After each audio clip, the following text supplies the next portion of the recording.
All right, everyone. Today we address the universal DH situation for the Mets. We reveal some Hall of Fame ballots. We've got some games as well. Derek Carr is in the playoffs. That has nothing to do with anything that goes on in tonight's show, but I just wanted to say it. Welcome to the Mets Weekly Roundtable. This is Frank Cugino from Frank About Sports. What's going on, guys? Andrew Acevedo back. What's going on, everyone? Mets Talk with Hayden is the name. What is going on, everybody? This is Metsfan from YouTube. Hey, what's up, guys? I'm TonyMetro. Big Apple Banter Media here with Elias. That's weekly. Mets Weekly. Mets Weekly. Mets Weekly. Mets Weekly. Welcome to Mets Weekly.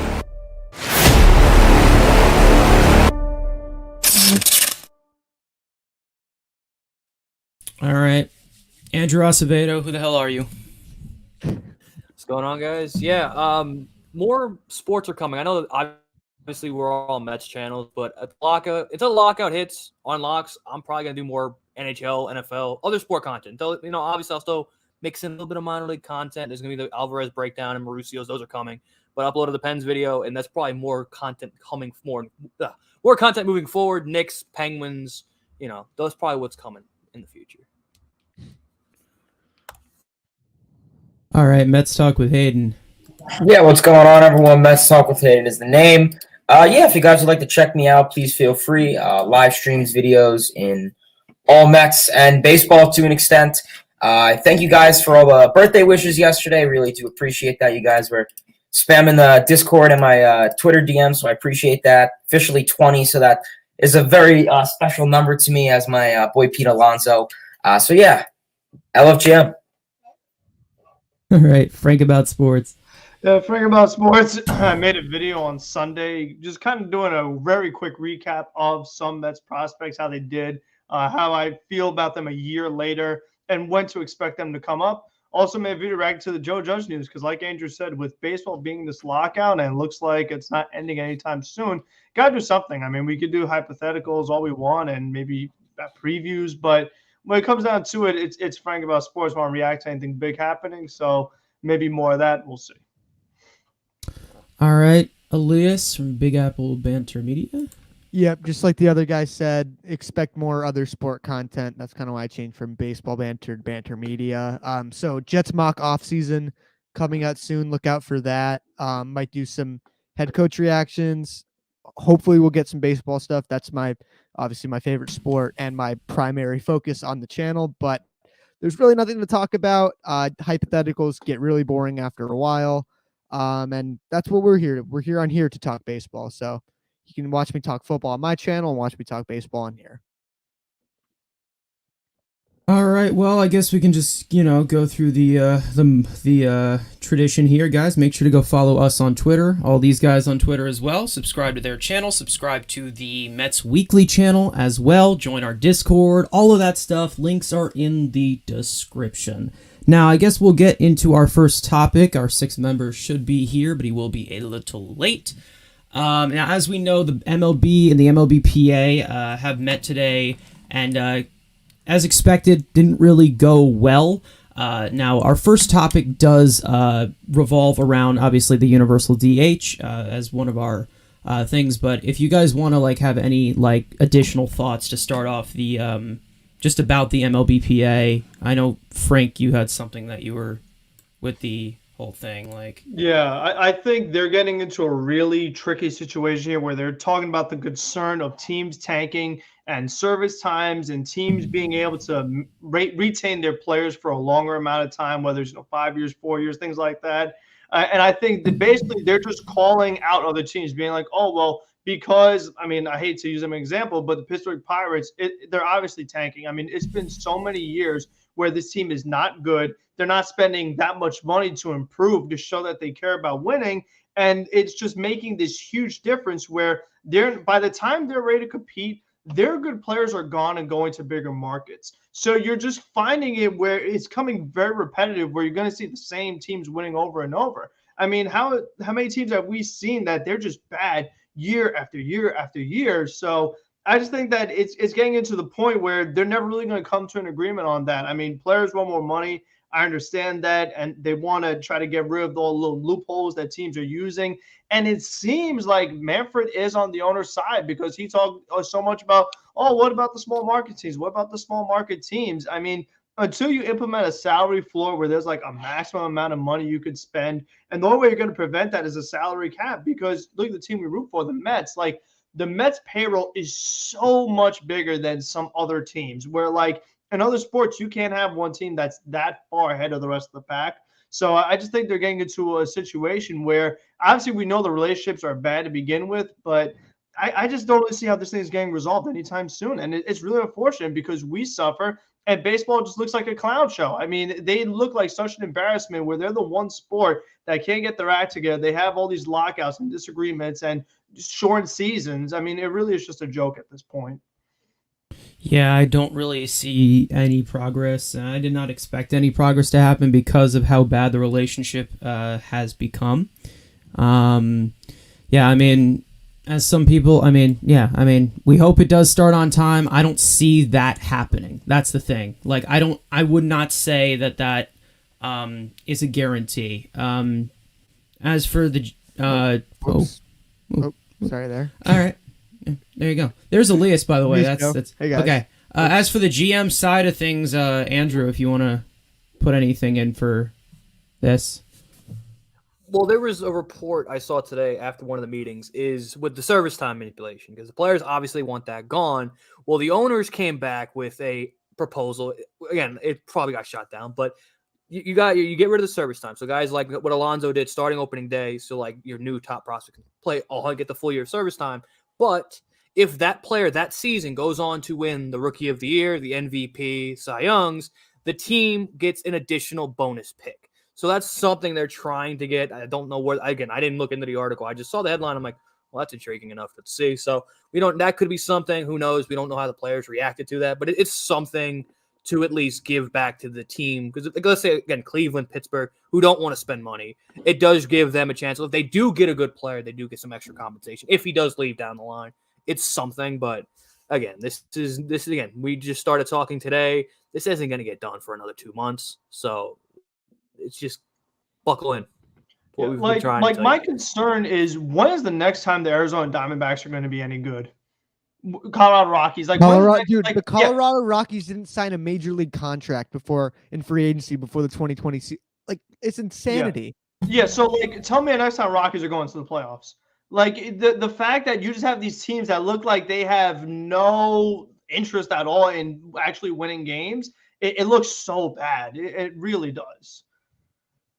I mean, and I've talked about how, salary floor, is that a possibility? They've talked about that before, and it's is that even a possibility? Because obviously that's going to anger the owners who don't want to spend money at all. But to be honest, when you come from both sides, someone's got to compromise here, and the owners are the ones running the show. So if you were to go up to the owners and say, okay, salary floor, okay, if you don't want the salary floor, sell your fucking team.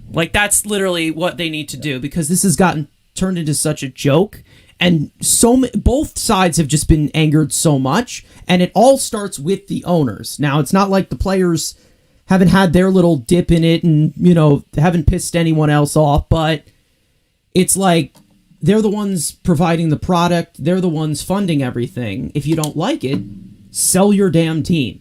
That's I don't know what to say, but obviously Manfred doesn't have the balls to say that at all, because he's pretty much a puppet in this situation.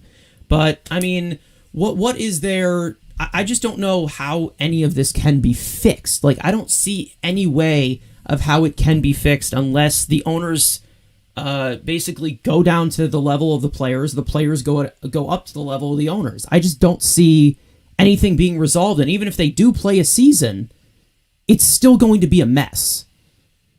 So, I don't know. If there's anything else we can add, and then we can get into our I think second one part of final this. thing, but what's concerning too is that with the whole COVID season, they were just trying to agree on money and prorated salaries and things like that, and that took a long time. Meanwhile, in this bargaining agreement that they're having right now, these discussions, they have so many problems and issues that they have to go over and agree to. They just can't even agree to one.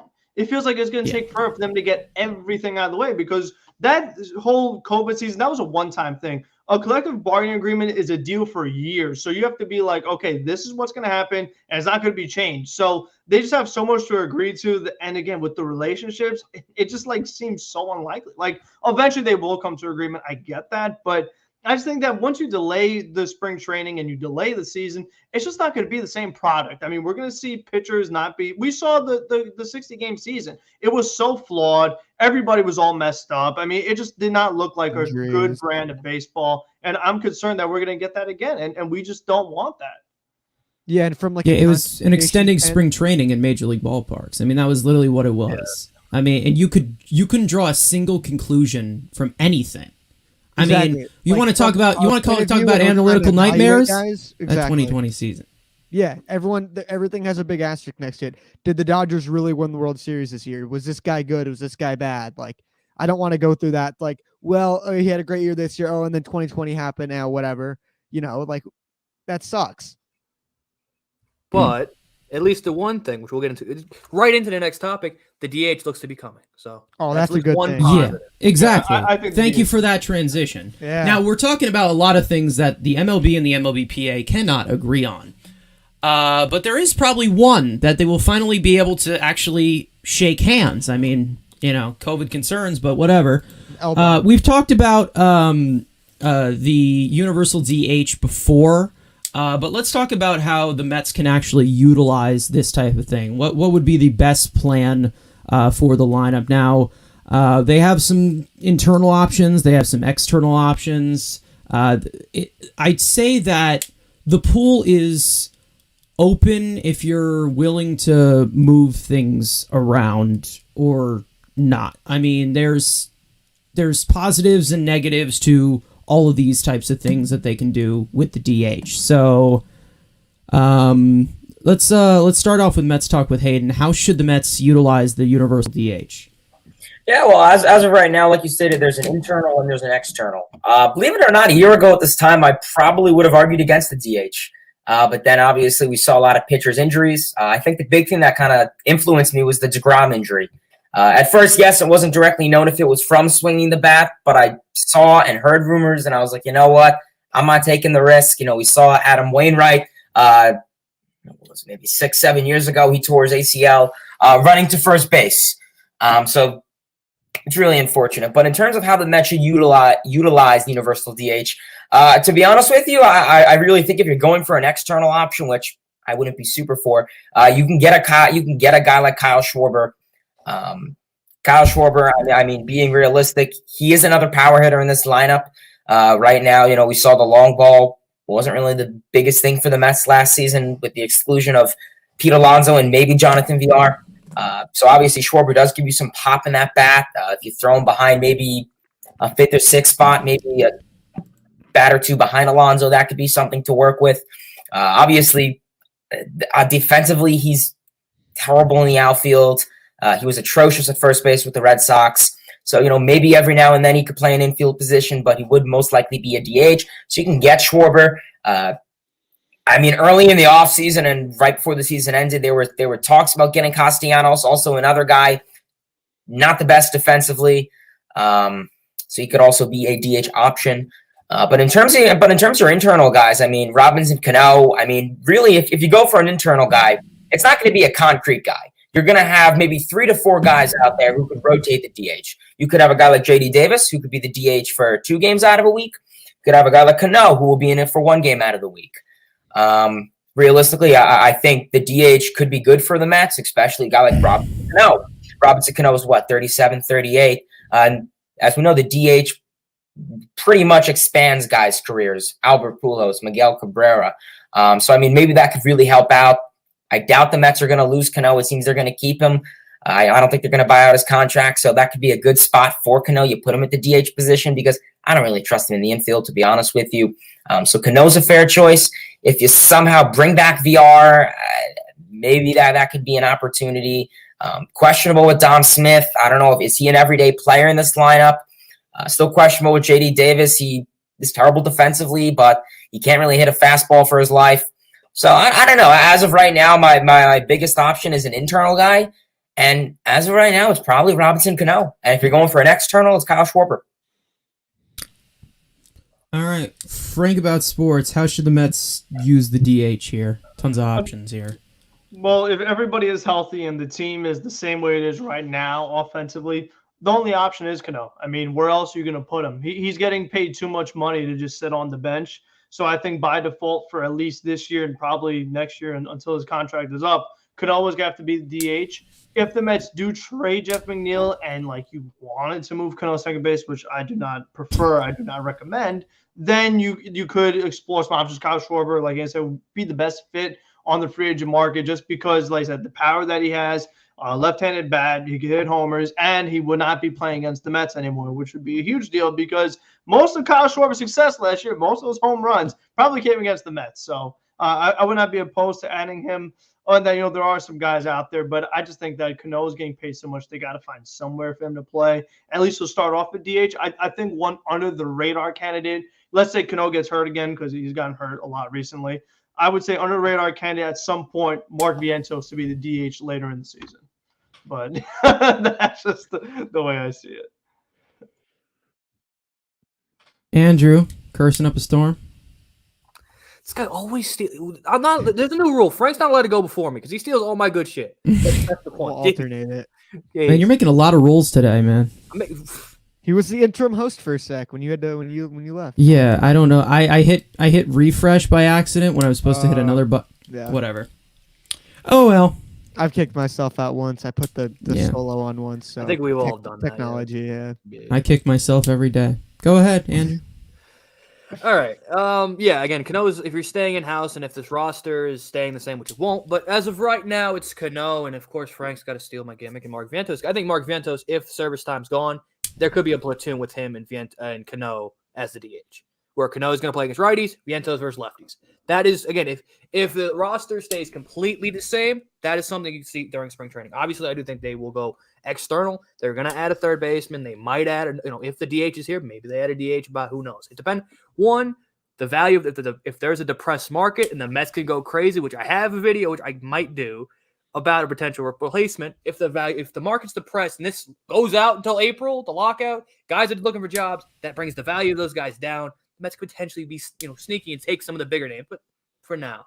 But right now, it's Cano, Vientos. For me, that's my DH if you're staying internally. Externally, I wouldn't mind them. I know Mike Brasso has been traded, but this is a good example. Like a Brasso against lefties, and then like a Jock Peterson versus righties. Like find that kind of raised platoon. Yes, could you do that with Cano? But again, we don't know what kind of bat speed. Well, we know the bat speed's there. He's hitting fastballs right down the middle. That shows how elite bat speed you are in the Winter League. But if he can, produce against righties, and then you could use a Vientos versus lefties, or again, maybe you sign a guy if you don't want to bring up Vientos right away, which I think you could technically. I mean, he's got some AAA time again, unlike Beatty. But I wouldn't mind that raised platoon lefty righty. Like Cano's against righties, Vientos versus righties, or again anybody you could figure out.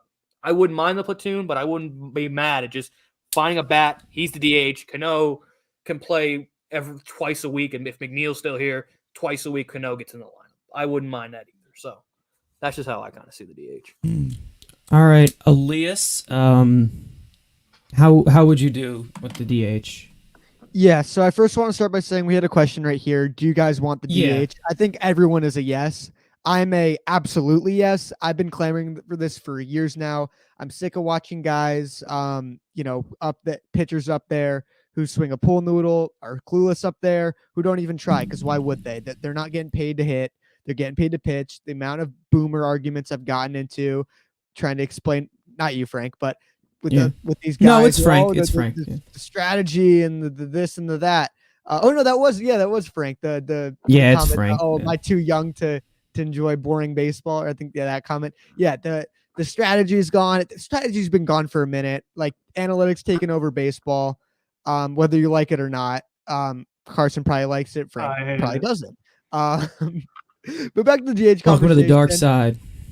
I'm pretty against signing a guy to a multi-year deal to just be a DH. It seems to never work out, even if the player's good. Look at what the Red Sox had with JD Martinez. Great player, but you weren't getting rid of him. And if you could get rid of him, you could probably bring Mookie Betts back because you had a club JD Martinez had a club option, or something like, or no, a player option. Correct me if I'm wrong. He had a player option, but he wasn't going to get more money because he's useless in the field. So yeah. So he was going to pick it up. Obviously, it just seems like guys who are only DHs for a multi-year deal don't really work out.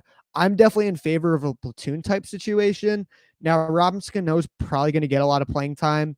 Am I crazy about it? No, especially the message of this guy cheated, gone for a year. You're a starting DH now. JD Davis is interesting. It just looked like the injury really hampered him last year. Dom Smith was my guy before this year. I think he's as good as gone. You can't keep 3 guys who are useless in the field on a team in Cano, which you can play him at second base. Is it ideal? No. JD Davis, useless in the field. Dom Smith, good at first base. But you got shithead polar bear over there, so he ain't going anywhere.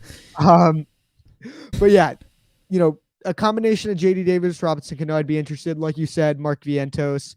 If Brett Beatty's ready and you don't have a spot for him, he could be on option. I just like having multiple options. I've even talked about having Brandon Nimmo DH a bit, just because he's been injured so much in the past. Maybe you want to bring in another outfielder like an Eddie Rosario, who can kind of be a bench guy / DH / outfielder as well. That's just a name. I'm not guaranteeing him.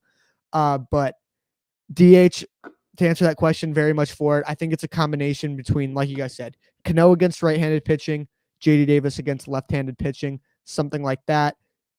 Dom Smith probably goes in a trade somewhere. We'll see, but I expect it to be in-house. I really don't see them going out for just a DH bat. Yeah, I mean, I've talked about like Nelson Cruz before, Kyle Schwarber. There's tons of other guys, but I don't think that the Mets are looking to add another defensive liability because they already have that problem with a lot of these guys on the bench. I think it is going to be Cano, and then once again, I just feel like you also can rotate it between JD and Dom or whoever is playing like shit or playing well.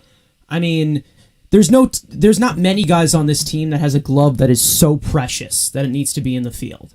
Like, let's be real for a second. Except Lindor. Oh, Lindor. Like, that's what I mean. Like, Lindor's your shortstop, but that's the thing. Like, there's nobody like there that it's like, oh, this guy's defense has to be on the field and we'll win. Like, I mean, maybe Brandon Nimmo in a few years when he gets his range back. Okay, maybe. Not really, though. Marte, and again, Marte's aging too, so it's like he could be a DH in like the back half of his contract. I mean, there's guys who it's like, okay, they're not defensive masterminds, and you're like, okay, yeah, these guys can DH 1 or 2 games. So that's how it's always good to have options for when guys are coming back from injury or getting older like that. Like I said, all-time DH. It doesn't seem like it works a lot of the time. And even like you look at the Mets becoming such more of a analytical organization, trying to play matchups. I mean, we promoted this guy who had like math equations about Oscar predictions and stuff to our assistant GM. So we're obviously going in that direction. Now they might contradict that by hiring a old school manager. But it should be interesting how Buck Showalter wants to use these guys. Yeah, I mean, we'll see. I know that Cano is still respected by a lot of guys on this Mets team. To be honest, I don't know why, but he's a legend.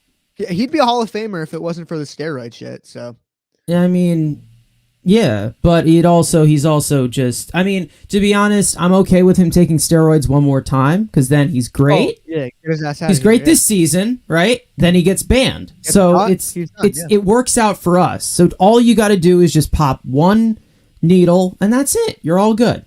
That's it. We can all try to apply for a media pass, get in the clubhouse, slip some shit in his drink. Yeah, we can get creative here. I mean, yeah. I mean, Cohen has the resources to make that shit happen. So, if there's anything else we want to say on the DH here, I know Andrew, you've been asking me to bring up your guy, but this is your guy. I'll let you get the spotlight on it. I mean, Cano. I have a question. What are your guys' Cano for Donaldson? We go 1-for-1. Bad contract. Just I do that in a heartbeat. Yeah. Maybe somebody has to. And Cano can play third. Remember that? Remember the Cano to third talk? Yeah, Cano. Remember that? Cano to third. And A-Rod said he'd be great there. Yes, sir. Yeah, but again, it's put him at short. It's a hypothetical bad contract. Could put him in center. No, Cano in center field would be Middle. cool. Middle, Put him man. in left field, you know. Put him in I mean, catcher. hell, put him in left We have a field. hole there. Cano in center field. Behind Why the not? plate. No, Nah, behind the plate. We got a hole there. Bro, Oh. Chicken is going to make the All-Star team this year. Right. One bad contract for another awful contract. All right. Wow. Anyways, on January 25th, the BBWAA. Never get that shit right off the top of my head. Those results will be coming in for the Hall of Fame to be announced. So I thought it would be fun if we put our votes in. We debate about it. Maybe hurt each other's feelings. No, but I'm not sure what the minimum is or the maximum is of guys you can vote. So we're just doing it from anyone we want. There was talk about it being minimum 5 and then maximum 10. And then I heard you can do whatever you want. And then it was like, then I heard 3. So I'm just going to say we can do whatever the fuck we want.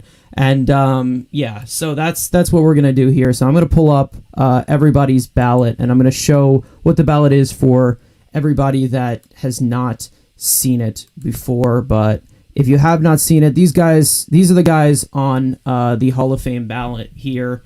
There's who else? Who's in there last year? I forget. Who's in there last year? The Royd guys. The Royd guys. The Royd guys. Bonds, Jeff Kent, I think has 1 or 2 years left. Yeah, Ken does have much. Wagner, I left. think has 1 or 2 Okay. years left. Yeah, Vizquel's been there a Vizquel's while. in there. I think. Okay. All right. So I think the first one we have is Frank's ballot. If you wanna give any like reasoning for your ballot here, we'll pull it up here. Okay. If you have anybody like. Whoa. What? There is a check mark there that better be. Oh, taken whoops. Immediately. Whoops. Whoops. Okay, yeah, okay. The bottom one is not there, guys. That's a typo. My bad. Okay. I did not put A-Rod on this. He did not put A-Rod. Okay. I did not put A-Rod. Okay, so I pretty much went with the same criteria for everybody. There's a few things I looked at. Number one, I looked at longevity. I didn't want a guy who had a good 5 years, 6 years. The way I look at it, it needs to be at least I try to go for at least 10 years of really good seasons. And then I try to stay away from steroid guys. I personally, like, if you cheated, you really shouldn't be in. I know Ortiz has had like some controversy with steroids, but he never really has been suspended or completely proven on what he took and why he took it. So I'm going to give him a pass because he was just so good. And then another guy, Curt Schilling, I put him on there. He was good for a long time. Really good in the postseason. I think that should count for something. Billy Wagner is obvious one of the better relievers you'll ever see. Andrew Jones, high home runs, amazing defense. Torrey Hunter, really good longevity. He was even an all-star later in his career. Another guy, really good defensive center field. Jeff Kent, again, longevity. He was an all-around really solid player, good power for a second baseman. So I liked all the guys I had on here. They all fit the same criteria I had. Okay. Is there any additional comments on my main thought is, why did you pick Alex Rodriguez? What's wrong with you? It was an A-Rod pick, bro. Like, come on. I'm really like an idiot. No way. Why'd you pick? I don't know why that came out as. Oh, all right, whatever. Well, you're supposed to be the graphic designer. Well, I got it. Oh well, typos happen. I know Curt Schilling isn't really too fond of like journalists and like writers and stuff. Do you think he'd be a fan of what we do? He's had some comments towards those people. Yeah, I mean, we voted for him. Have we said bad things about Curt Schilling? I don't think I have. I mean, he said a lot of bad things about I him. probably made a few memes about him. You've definitely Don't regret it at all. Listen, I think, well, with Curt Schilling, I don't really care what political affiliation any of these guys are. I'm just looking at it on the field. You know, were they good? Yep. Curt Schilling didn't cheat. He was good for a really long time, good in the postseason. So, I mean, that's a Hall of Famer to me. And he's been close. And I think if he wasn't such a jerk to people, he probably would be. And some reports may deny that. They'll say, "Oh, we don't really care how the guy reacts to the media." That's you know, he should have been in last year. Yeah, I mean, Albert Bell, that guy should have been in the Hall of Fame by now. So they hold a grudge where they're not going to admit it, but there is some bias that goes on with some of these guys. The guy for the Bears with Aaron Rodgers, I mean, he proved it to everybody. I'm not going to vote for Aaron Rodgers no matter what because I don't like his personality. Like, there are some, you may call them boomer reporters that are on the committees, but they do that. So I think they've probably done the same with Curt Schilling. All right. right. Well, next up, I think we have what is it? Andrew. Ace of tip. So we've got your. Did I get it right on yours? Yeah, you got the 5, right? Okay. Yeah, 5, 6, yeah. He didn't pick Alex Rodriguez. I did not pick Alex Rodriguez, no. Again, roid guides, get out of here. Go be in the Hall of Fame steroids. Todd Helton gets the disrespect because he plays in cores, just like Larry Walker did. So Helton deserves to be in there. Same thing with Andrew Jones.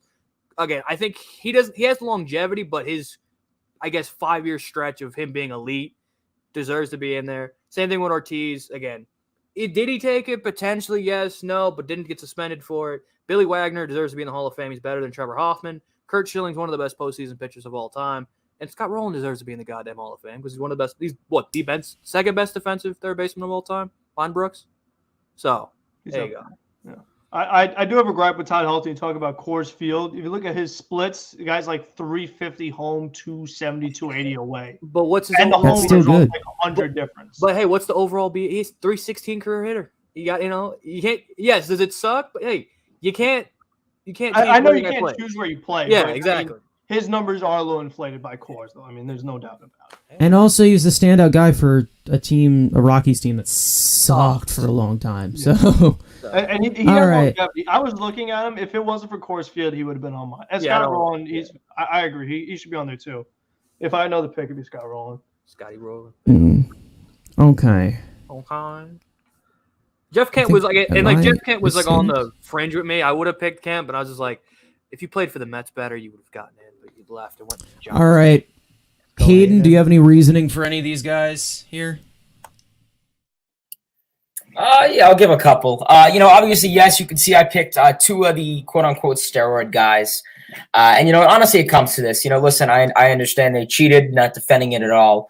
But realistically, I'm putting them in there to an extent for saving baseball. Not saying that taking steroids is good, but you looked at it. You look at what's going on now with the lockout. In 1994, there was a lockout. People weren't interested in baseball back then to an extent. But then coming back into that, you had Sosa, McGuire, Bonds. Yeah, these guys were juicing. But, people would want to just turn on the TV and just see home runs. So, regardless of the steroid thing, I get it.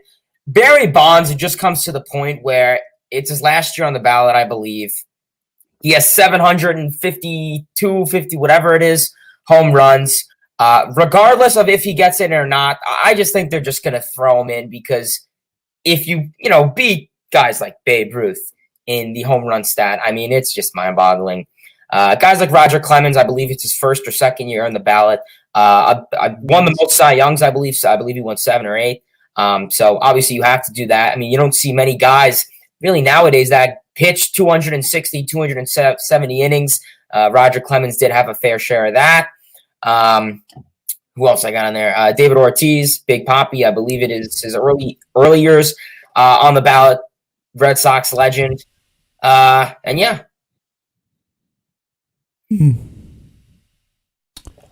All right. So, one comment I have on this one. Would you say that as for the steroid era and how they kind of basically saved baseball, would you say that kind of like the repercussions afterwards, are they responsible for that as well?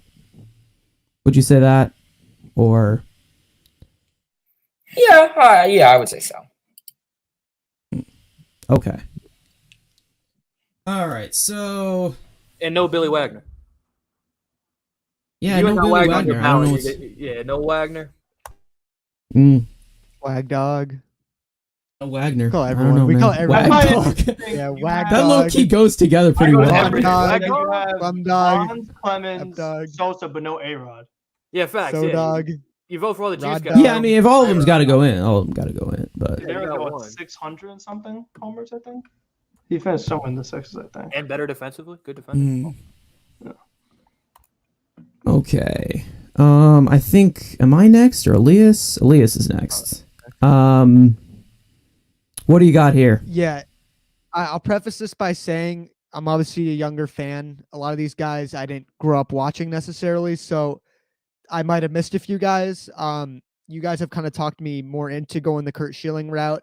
I think some of his comments about baseball writers and the Hall. I think he's even said, I don't even want to be in the Hall of Fame, something like that. So that might keep him off. We'll go to the obvious, the steroid guys, Bonds, Clemens. I wrote a whole paper about this for school last year. Steroids make you good. Steroids do not make you that good. They were great before they took steroids. And like Hayden said, they were pretty responsible for saving the game baseball. Same thing with A-Rod. Steroids make you good. Steroids don't make you that good.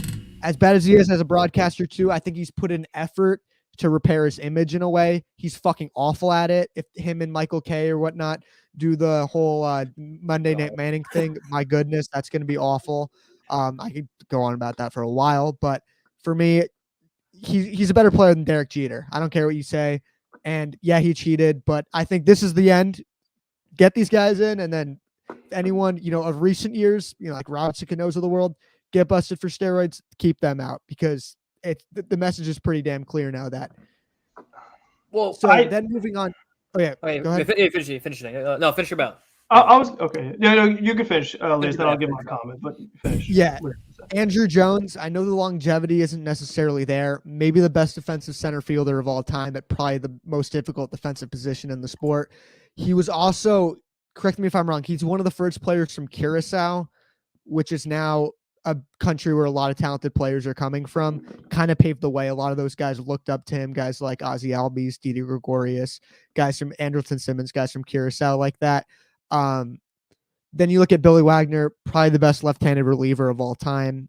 If you're the best player at your position, you're in the Hall of Fame. I'll let the old man rant first. Yeah, go ahead. I was going to say, like, I understand your reasoning for guys like Bonds and Clemens, but I think you just do like an injustice to previous players like Mark McGwire, for example, where you're saying, okay, well, now we're finally loosening up. We're letting some steroid guys get in, but the guys who are now no longer on the ballot that did have steroid connections don't make it. Like, I feel like it's like, why do certain greats that did steroids make it, some don't? Like, again, if you have Bonds and Clemens on your ballot, Manny Ramirez needs to be on there. Maybe A-Rod, all those guys. Sosa definitely has to be on there. It's tough. Trust me. Like it's a tough topic to talk about. That's why like it's these guys last year on the ballot. Get it over with, and then you don't have to revisit this. And I also didn't touch on David Ortiz, obvious first ballot Hall of Famer, Red Sox legend. Everybody loves Big Papi, and he's much better at broadcasting than A-Rod. Yeah. My only thing, I'm gonna need you to present that paper on an upcoming episode of Mets Weekly, because I need to see this report. I got you. I got like an 80 on it. Not great. All right, maybe, so it's above mid. Maybe okay. the techniques and stuff weren't good enough, but like, I got my arguments across. Right. We gotta teach you. We gotta teach you what mid is actually. Website. We can do articles and shit. Hey, yeah, why not? Yeah, I was gonna say people think steroids don't make that big of a difference. Barry Bonds' best power year with Pittsburgh was 34 home runs. To go from 34 to 73, yeah. I mean, whatever. Yeah. It was so obvious. Bonds was really good So at Pittsburgh. obvious. I'm not gonna deny that. But Yeah, and the Giants before steroids. They really do, especially if you're good to begin with. If you're good already and then take steroids, I mean, you become like again historic, like the way he did. It's if like Daniel Jones and guys who sucked and then became like the Jose Cansecos of the world. They're obviously not Hall of Famers because they were scrubs beforehand. Yeah.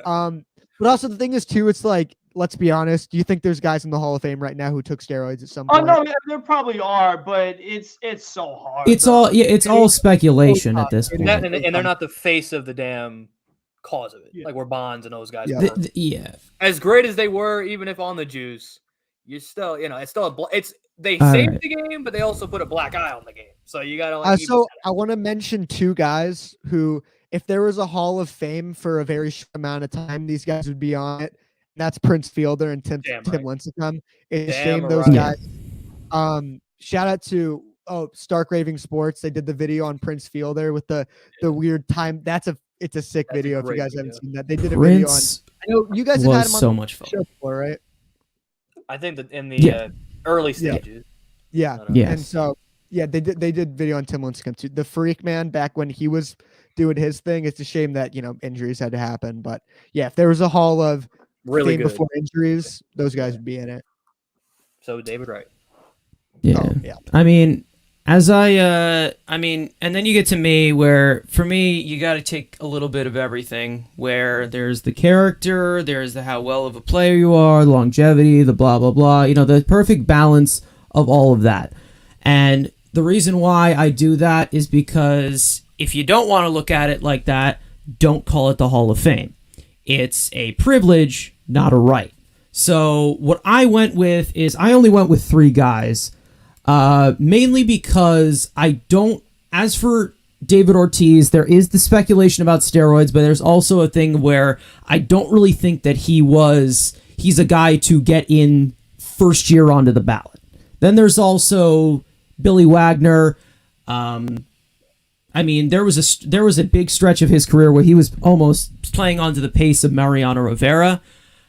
Scott Rowland, amazing defender. When you look at Ozzie Smith, putting him in the Hall of Fame, and Scott Rowland's got to go there as well. Todd Helton, again, longevity, amazing player for the Rockies, and that's pretty much just where I went with. That was really all I went through with. And of course, steroids, again, it's like I said, it's a privilege, not a right. Again, I love my statistics. I love my Bonds was incredible statistically. He was incredible before he took steroids, but greed should not be rewarded. And then you're just making a pretty much an entire joke of the game. Now, I understand that our commissioner these days is trying to do that, but you got to have some kind of stability in this, where greed really should not be rewarded. That's what I see. If you want to do that, then rename it from Hall of Fame, name it to Hall of who hit the most dingers. You know what I mean? That's how I see it. So, if there's anything you want to pick apart here? Anybody? No. How do you not vote for Jimmy Rollins? He can go suck a fat one, to be honest. Or Ryan Howard. I just got back here and I just heard he can go suck a fat one. No, that's about Jimmy Rollins, because he robbed David Wright of 2007 MVP. I will never get over that. Andy Pettit. There's a few things you'll never get over. Another great thing. Andy isn't Andy Pettit also a steroid guy, or am I thinking He's a guy something that's else? suspicious. He did a really good job. I think it was Elias was saying about changing your image. The whole speech that Pettit made after the whole story came out, he did a really good job of people kind of forgiving him and not holding him under the same light that they do with Clemens and some of these other guys. He was like, I didn't know they injected me. He did this whole big thing, and everyone's like, all right, Andy, it's okay. We forgive you. If there's tears, man, I forgive you. So, yeah. Bro, how's Mark Burley? Yeah, and then Mark Burley's off the ballot, right? No, he's still on. Mark Burley. Mark Burley. Again, Burley. It's like he didn't have. You have a few of those guys of the Hall of Very Good. Yeah. Like you just have a few of those guys here. If we're talking longevity, AJ Pierzynski, come on, how many years this guy played? Yeah, he has to be good. That's the thing. I don't want a compiler just to play. You have to be good. He was a solid player. Exactly. Screw Jimmy Rollins. Fuck Jimmy Rollins in the chat, people. All right. And then we also have Tony's, which he's not here, but he did none of them. He actually said, I'm not voting for anyone. So I guess that's where we'll leave it at that. I guess what he's talking about is none of these guys will match up to Robert Gazelman, and that's what he's going Alfredo with. Tovar. Yeah. Jerry Familia. Yeah, but anyways, so I do want to see what the current polls look like, but as of right now, we can answer any questions from the chat. There was somebody that talked about Evan Reed had a good question here. What number we retire next? Now, if you guys don't know, Keith Hernandez, number 17, will be retired July. What was it? July, somewhere around there. July 9th. July 9th. Okay. That's tomorrow. And then whose numbers have been retired so far? Piazza, what happened? Keith, Seaver, say to the chat. Yeah, so it's 31 for Mike Piazza. You got 41 for Tom Seaver, 36 for Jerry Kuzman, 14 for Gil Hodges, 37 for Casey Stengel, and now 17. And then there's 42, which is throughout all of baseball. So, and I think that's it, right? And I think Garrett. No, Carter's not. No, Carter. Yeah, Ain't, no, he's Carter. not. No, Carter. He's not. Yeah. All right. So that is actually a really good question. Who should they go next? We'll go around the table here. Andrew, who's next? Well, yeah, I'll say the pick that it should be. It's going to be David Wright, but if I'm going to buy it, it should be Yeah. 15 in Carlos Beltran. Cheater. All right. Frank?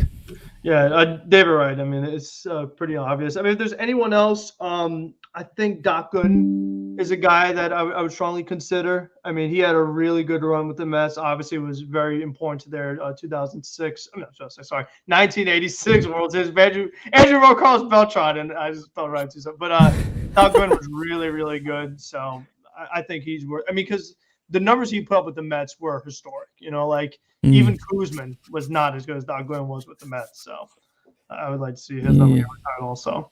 And think about the giveaway. You know, they do the whole Doc Gooden weekend Saturday night giveaway. The Good Doctor's Kush. There you go. Giving out first 15,000 people. Get some good Dr. K Kush.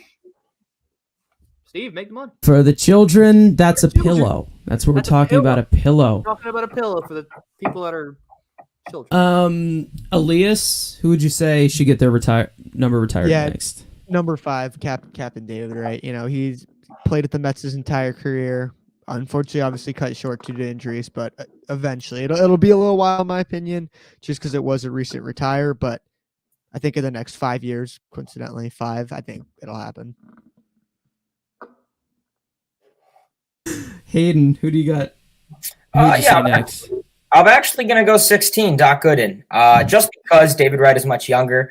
You know, it's kind of unfortunate, you know, with Gary Carter, how he unfortunately wasn't able to see his number get retired. He unfortunately passed away in 2012.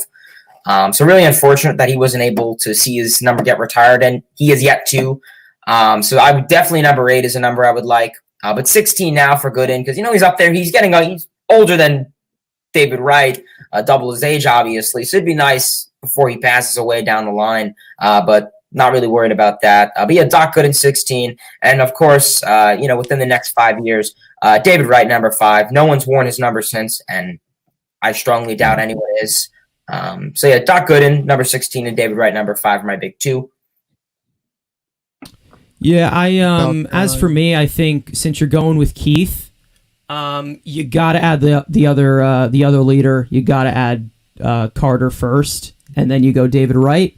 And then the next one, that's Jacob deGrom. I mean, that's far away down the line. Hopefully, he has another 10 years on him to pitch. But yeah, I'd go with Carter. Yeah. What happened? Jose Reyes. I know Stroman gave up his number because I don't agree. I don't think so, but I know Stroman gave up the number. I think if he was a Mets his entire career. I mean, Reyes did come back to the Mets, and I guess it all. sucked. I mean, some. I know it wasn't good, but I'm saying like some of it was forgiven as far as like the organization. Like I don't see Steve Cohen holding any kind of grudge over him, so I don't think it's out of the realm of possibility. Like I could see it happening, but I don't think it will happen. But the only way I see Reyes getting his number retired is along with Wright, and I don't think they want to take that away from Wright. Yeah, like he just needs to be a spotlight one. Day. As in my opinion, Kuzman and Seaver should have went together. That I feel like should have just happened as the 1-2 punch type of guys, the first ones to get retired. But obviously, it did not happen like that. Kuzman was retired just this year. Seaver obviously years ago. So I mean, I don't know.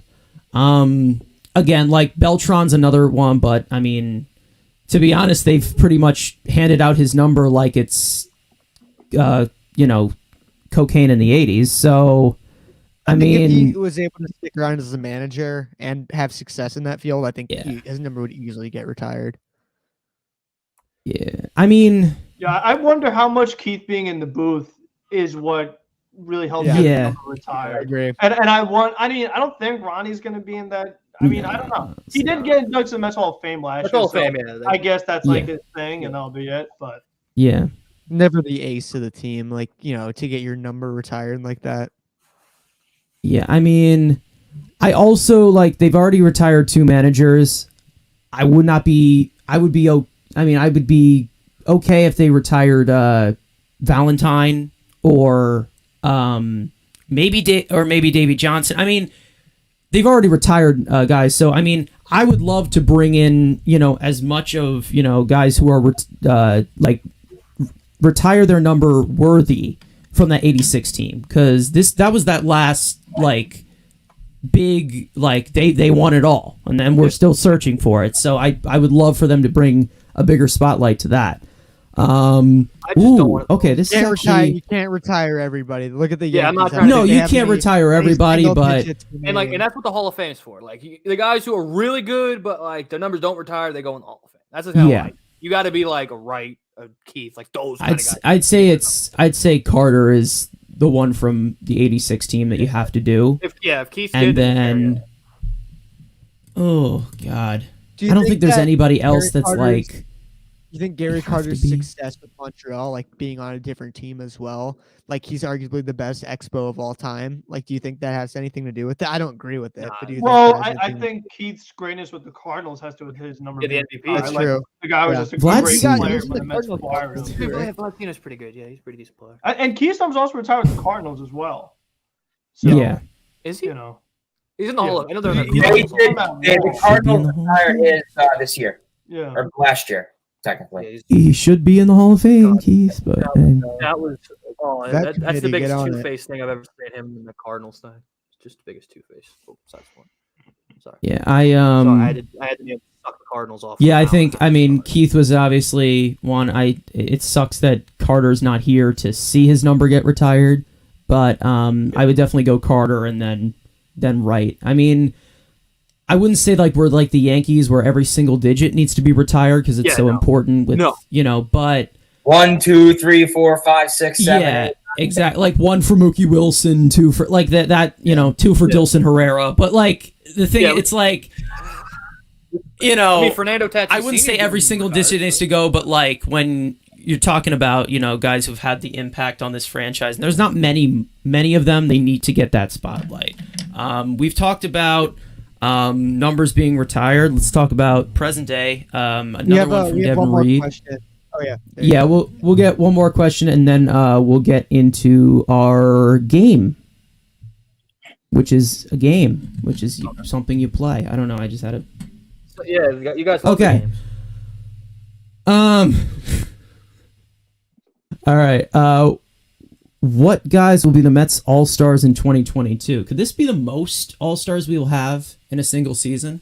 Possibly. In a while. I mean, I predicted so many last year, and we had one. I predicted everybody. Well, so you're putting I'm going to take it easy. I'm going to go with 3. I'll go with the 2 aces, and then I'm going to say the 2 aces, and then Lindor bounces back. It could be shithead if Freeman leaves the National League. If Freeman goes to the American League, because he'd be going against Goldschmidt and Muncy. But if Freddie stays in the National League, stays with the Braves, he's not. I could see Lindor bouncing back, but I'm going to say at minimum 2 with the 2 aces. And a third. Yeah, maybe. I'm going to say Escobar, right, Carson? No. I would go. Hey, back-to-back off. Ooh, I mean, and obviously the ace if he's healthy, and then obviously the second ace if he's healthy. Drew Smith, no. Good one. I think I will go. Nimmo, if he's healthy. So I'd say if they're healthy, I'd say those 3 guys are like your top guys. Obviously Alonso, if he has his sustainable year. You got to remember it's a fan vote, and is Nimmo as great as he is he that well known around the national? Reserve, no, not, we didn't say starter. He could be in the reserve. So it doesn't have to be a starter. You just have to be in the reserve. Yeah. Right. So. I mean, Lindor, I think, is going to have a much better year this year, but I mean, where he gets to the All-Star caliber, I'm not sure. Yeah. But you got Tatis, Turner. I mean, it's harder for him than. And then also Chris Bryant too. Oh yeah. Oh yeah. Chris Bryant will be a good All-Star for the Mets. Yeah, I think Jake Max. Starling Marte. And I think I'm going to say Starling Marte. As you look at the other center fielders in the league, in the National League at least. Well, they don't vote per position. They just the 3 outfielders. Right. Right. It's outfielder. Right. So maybe not.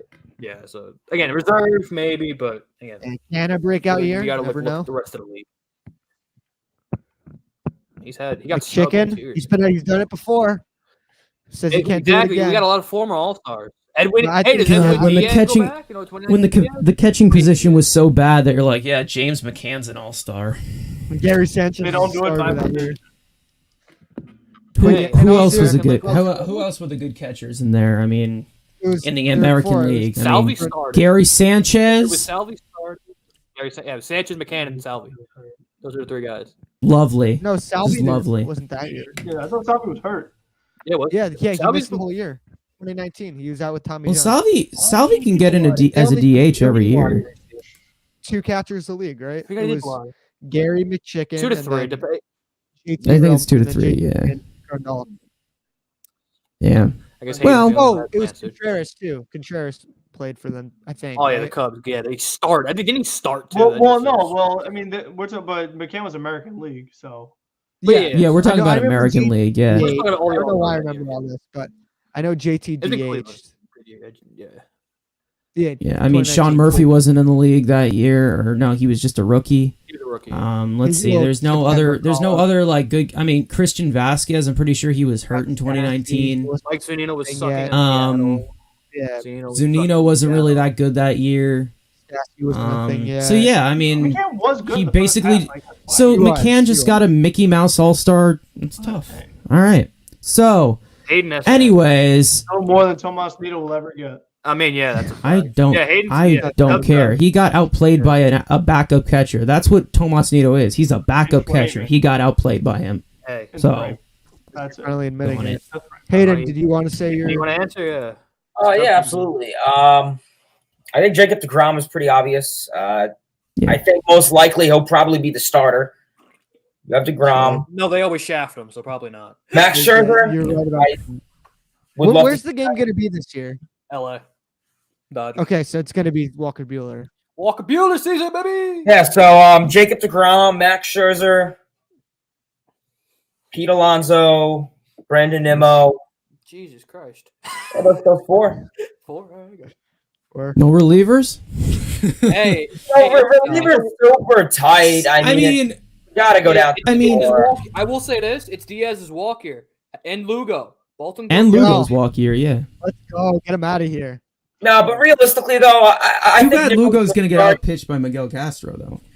I think Nimmo's going to start getting the recognition he needs. People are going to view his stats and they're going to see like a 100 on base. They're going to see these stats of Nimmo. I mean, they saw it for JD Davis and he finished like 5th and 3rd base. We're playing 20 games. So they're going to do the same thing with Nimmo. In terms of Alonso, I think he's a fan favorite. He'll most likely be in the home run derby. It's going to help give him votes. If he has a really good first half, like he hopefully should, that's not a problem. And besides first base, I mean, Rizzo's out of the picture. And even if he wasn't, not super concerned about Yeah, that. he's regressed. I mean, you have Freddie Freeman, you have Muncy. Goldschmidt. Muncy. Max Muncy. Yeah. Man, Muncy could be second. I don't know. Well, Muncy's hurt. You have him. Yeah, Muncy's gonna be out. Wilson's in the AL. Vlad's in the AL. So realistically, I think Alonso has a really high shot at making it, as well as Nimmo. And then deGrom and Scherzer are no question. So I got those 4. I'll go Jake, Max, Pete, and Hayden's boy, Jason Bay, Lindor. Nice. I'd say. It's just hard because you got obviously the best one in Trey Turner, then you got Tatis. It's cool. Obviously. Seager. You got Seager moving over to the American League, that helps. We'll see Crawford. We'll see where do you Trevor think he- Story ends up. Where Trevor Story, Brandon Crawford's not doing what he did last year again. He's old. Exactly, yeah. So yeah, I mean, Paul DeYoung. I'm kidding. Only if he plays the Mets every game. He plays us, yeah. But yeah, Mm. He made it in that 19. I mean, again, and they could use and also now they moved to second baseman. So again, Lindor, it's tougher for Lindor than Alonso, but I mean, again, one offensive bat and the 2 pitchers. That's what I think. I mean, Pick your offense. if he stops being so stupid on the mound, Trevor May's a possibility. Oh boy. I think that But if he's a setup man. Like that's what I mean. Like yeah, no, it's tough. If Loop couldn't get in with the season he had, no Right. non-closer is going to get in unless you're No. like Devin Williams. That's I don't pretty think they even like. I just think they don't like lefty relievers. Like there's like mean, the Chapman thing where they just every don't like year. lefties. And he's not a There's like Chapman. Hater. Yeah, he's not a There's Yeah. Hater and Chapman. Like that's it. Games. And they're closers. So And they're closers, yeah. Yep. There you go. They get all the They get all the conversation. rain. I mean, Yeah, as much as we joke around about it, all-star appearances are not indicative of how good or bad a player is. yeah, Yes, they are. exactly. Yeah. All that matters. No, all stars. No, it means There's abs- an it older guy on means- your it fucking-ass means team who needs a nothing. representative. No, I got you right now. This is how we determine. All-stars determine you have a good first half, but the Silver Sluggers and Gold Gloves are a full year award. Exactly. Now this is All what MLB. determines a All player. MLB. All MLB too, so there you go. Now there's two This is what determines a player: Rookie of the Year, home runs, and All Stars. Pete Alonso has 3 of those qualifications. but no MVPs. Wow. No MVP You know, and no unless Grand you Slams in his career. What a you've done fucking lately. loser. Unless you're Ichiro Suzuki and you have an MVP your rookie year, and I mean, hey, Alonso finished what, like 7th, 8th as rookie? You're from Yeah, in the National League. Weak ass National League. I mean, who was there in the Alright. AL? Oh, is it? Maybe check the spreadsheet. All right. Maybe go in the document. We can Or talk if you about wanna- this all day. or you wanna play the check game and then do check the document doc real later? quick. Check the doc real quick. Yeah, First we'll keep actually. Let's do a few more questions actually, because I'm question. gonna. This is fun. Chat to the chat. All right, so let me put on the doc. I Yeah, have who's your favorite this Mets for. weekly mem- I'm just kidding. Yeah, go ahead. Okay. Yeah, there you go. Let's see. Damn, let's make you the GM. I mean, I think you're missing the a Mets- few guys. I mean, Well, no. why don't we get Trevor Story? No, You know, it's- I they're think Mike Trout, Juan let's get Nicholas Soto, Castellanos. Juan Soto's little brother. Yeah. I want to find another Aaron I'm Loop. going That's what I want dog. to do. We got it. It's called Alex Claudio. This is me nasty. Yeah, I think it also. Yeah, we did Josh Alex Walker. Claudio, our big move today. Bro, Alex Claudio's nasty, bro. I love him. You can't be mad Submarine at accent. Yeah. Good and No, good. Think about it. And he hits all the qualifications. He's left-handed and a good MLB to show card. Bring back the Hem Beast. Story That's what won't I wanna do. happen, but Brian plus Castillo. Exactly. plus Brian Schwarber. Castillo, Schwarber, they're not gonna have. I mean, they have Schwarber's- been linked to them, but I mean, they're probably only going to get one of those guys, Yeah, and then only one. like- Question seriously, Schwarber isn't happening. Bryant is definitely a possibility. I'm leaning towards a yes there. And then Castillo, if you're willing to give Cincinnati a crazy offer, then yeah, they're even if we don't get Bryant, I know Bryant will be a Met before he retires Oh, he's definitely because of yeah. how much ties mean- they've had to him. The Mets have had a boner for him for like 6 years now. So. I mean, have you seen how many friggin' ties the Mets had to Starling Marte in the last like 6 now, years? yeah, now he's finally. It's nuts. I I mean, guys, and now Pat he's Wilson not is even the not- best outfielder on his team. Exactly. Like that's how much he's regressed. He's little trash. Frank, what'd you say? Anyway, I don't know. What'd you say? But, Frank was saying something, and ridiculous everybody just yelled. remark. No, I was saying but like if we do get Chris Bryant, let's say he signs a 6-year deal, 7-year deal. Like, do we want another 37-year-old? Like, I want to get these guys when they're in their prime. Like, same thing How with, old is he? eat the Marte. contract. We got the money, bro. Eat the contract. Oh yeah, if we trade for him, then yeah. you can again, go like I early. said, mutual option you can put in there. That Yeah. would be Yeah, opt out. Oh! There's plenty of ways to get out of it, but Hey, get him when he's desperate. Lockout ending, it might benefit us. Though these guys again, will be desperate if for jobs. depressed- again, 3-year a deal. depressed market would work to the Mets' favor. So that's what we should be asking for is a lockout that goes closer to opening day, depressed value, big name potentially. I don't know where the hell this one dude's going, but if a depressed market can get involved, I bet you get involved. But that might be a video. I said I won't do baseball videos. I'm gonna do this. Can we do a little this or that here? All right, City Field or Shea? I mean, I've only been to one of them, so Shea's the better beautiful ballpark. Shea's the better like atmosphere game ballpark.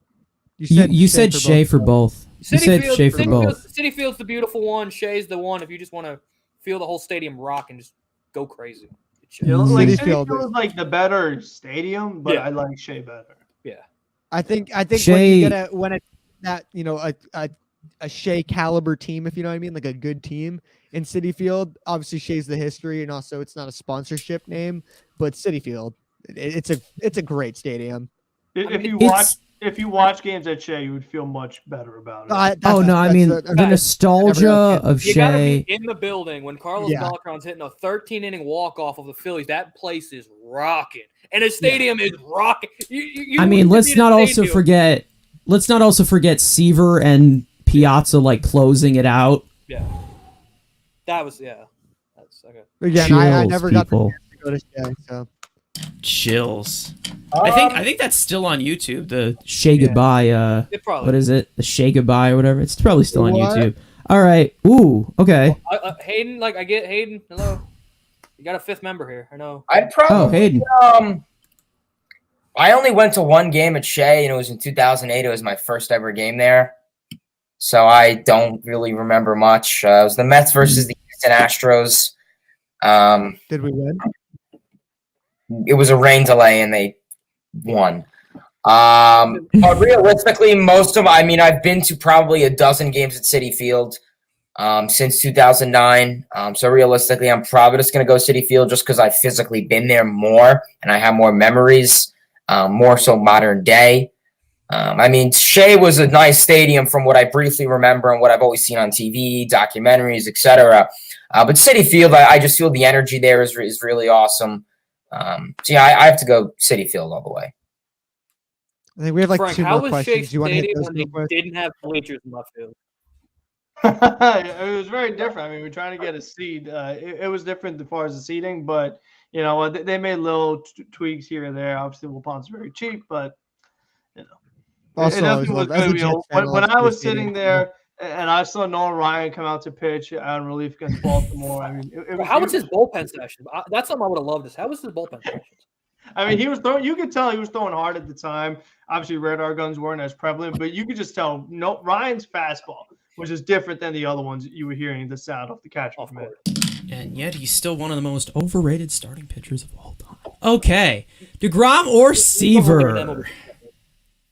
Seaver. If you take DeGrom, you're a child. No, I never watched Seaver, so I can't. I can look at the numbers, but We've talked about this before actually off stream. only one guy's in the Hall of Fame. That means I'd say if you're talking about like overall pitcher, like how good they were, it's DeGrom. But when you talk about like the greatness, the franchise, it's Tom Seaver. He pretty much like made it into what it was. And yeah, he's got a ring. Yeah, and you can go choke on it. And one of the main reasons that Tom Seaver has that ring is because in 1969, the pitchers could go 9 innings. They didn't have to rely on Jerry Familia and Tyler Clippard to come in and go. So that's just the big difference. Seaver was healthy, and just that's the way baseball was. He would pitch deeper into games. So yeah, that's why you got to give the edge to Seaver. Yeah, of course you give it to Seaver, but if you're as good as anybody, but that's weekly meetup. Health is, like I always say, the best ability is availability. So we're talking about that, but hey, the game has changed, and guys are throwing harder. They got a lot more tear on their arm, the wear and tear, the dry humping guys from Mickey Callaway. So still don't understand that. Will never. Understand that question. Should we sign Kershaw? Yes. Moving on. Next one. Let's see. No. Just for the autograph. No, he's a crazy. High quality. Just for the autograph. Ooh. Rondon. No. I think we talked about this last time. You get Rodon if you have good depth, because the injuries are a legitimate concern. Short-term deal. Exactly. I would love a 1, 2, 3 like stable guys of like guys who are actually proven. Obviously, you take that injury risk with anyone, and that's why he wants 5 years, and I don't feel. He said he wants 5 years. He said he would like a 5 to 6 year deal. I'm thinking 2, 3. Craig Kimbrell wanted 6, and that didn't happen. I'm not trying to bank on one good year from somebody because we already did that with catcher. And it wasn't even that good of a year. So, McCann. Yeah, that's what I would say. Like, I'm not trying to bank on one good year. Again, like, again, you always can have your sustainability, but, like, I'm not trying to bank on... Not a 1 year. I'm not trying to say 1 year wonder, but I'm saying like. Funny, we also had like a 1 year wonder at right field for a while that you and a lot of guys were always clamoring. Yeah, that is not true. That is just not true, and I will take that to my grave, and I will destroy you in every single debate about that, man. 2 years and a third wonder is what it was. 2 years and a third. 2 years and a third wonder.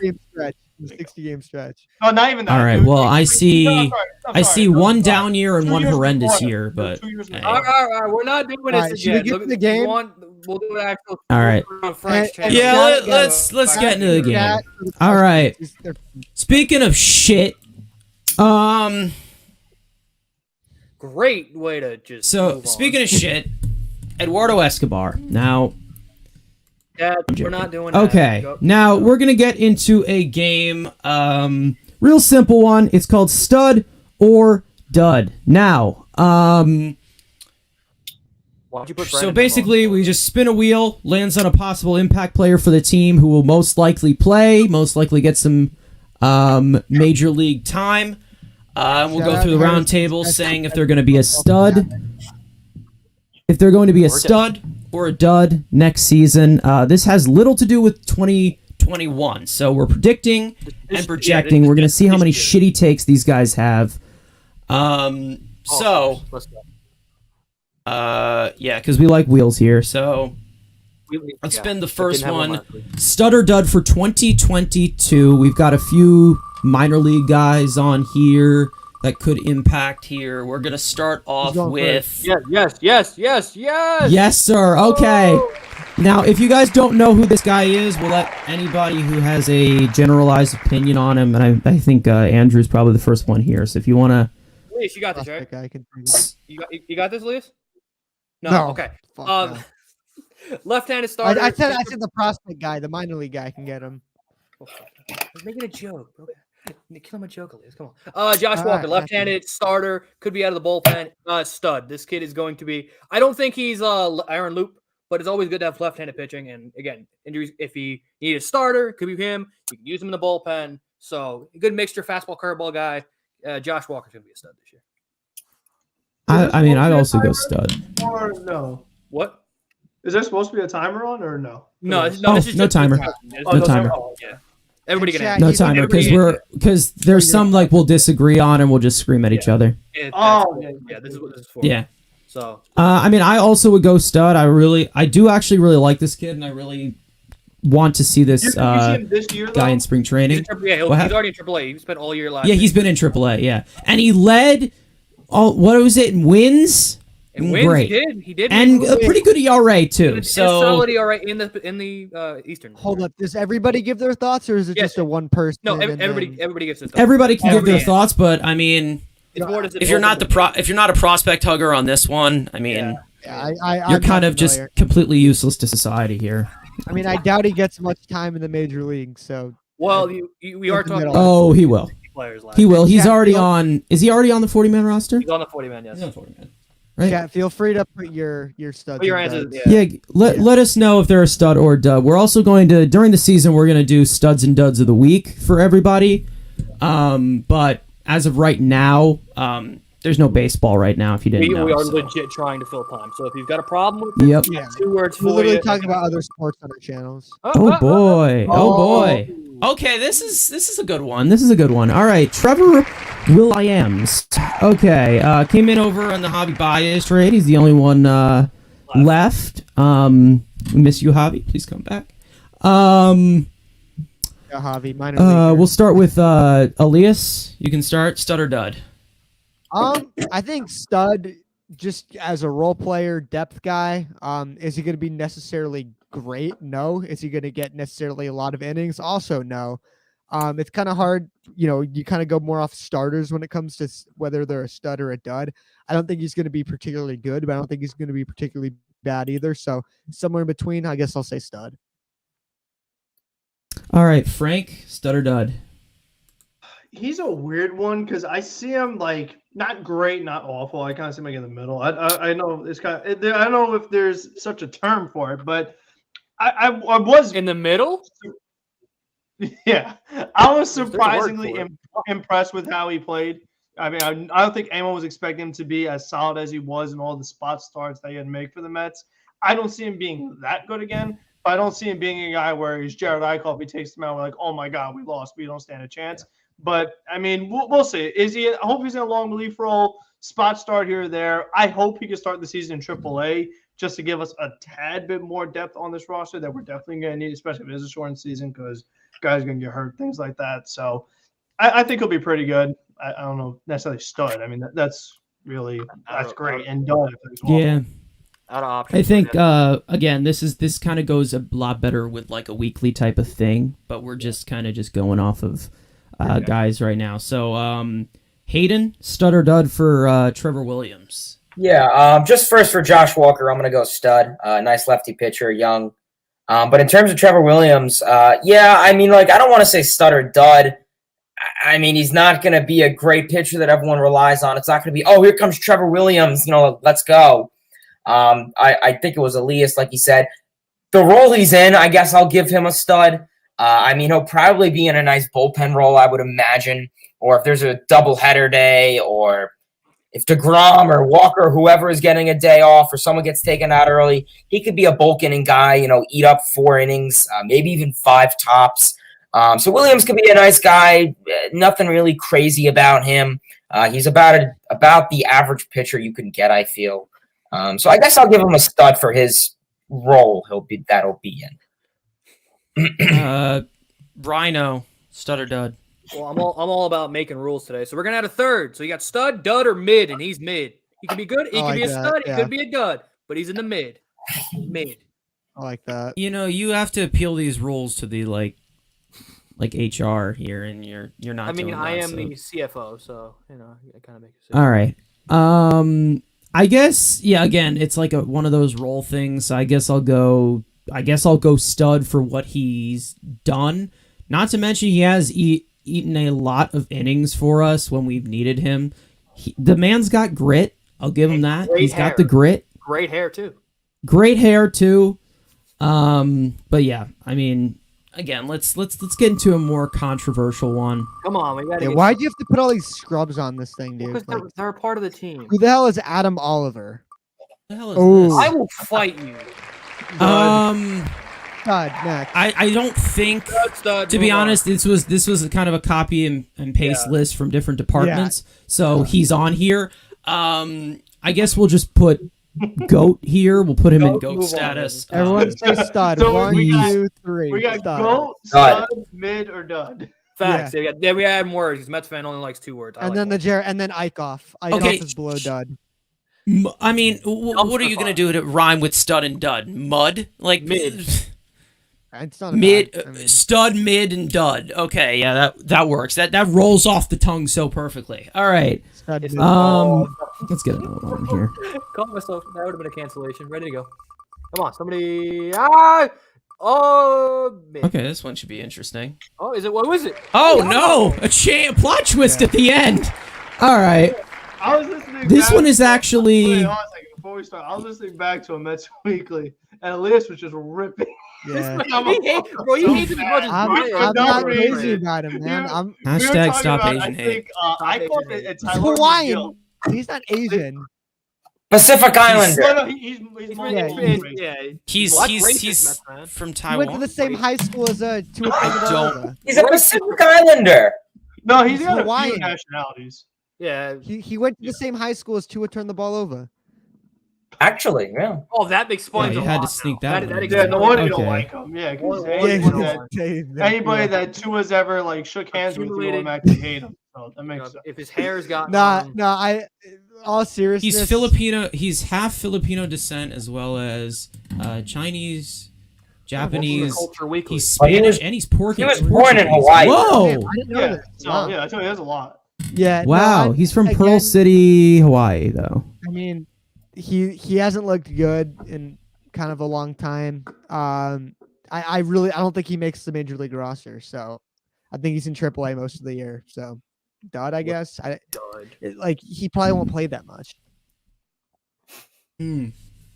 No. Again, and if with all the injuries we've had, exactly. If he's playing, we got some problems.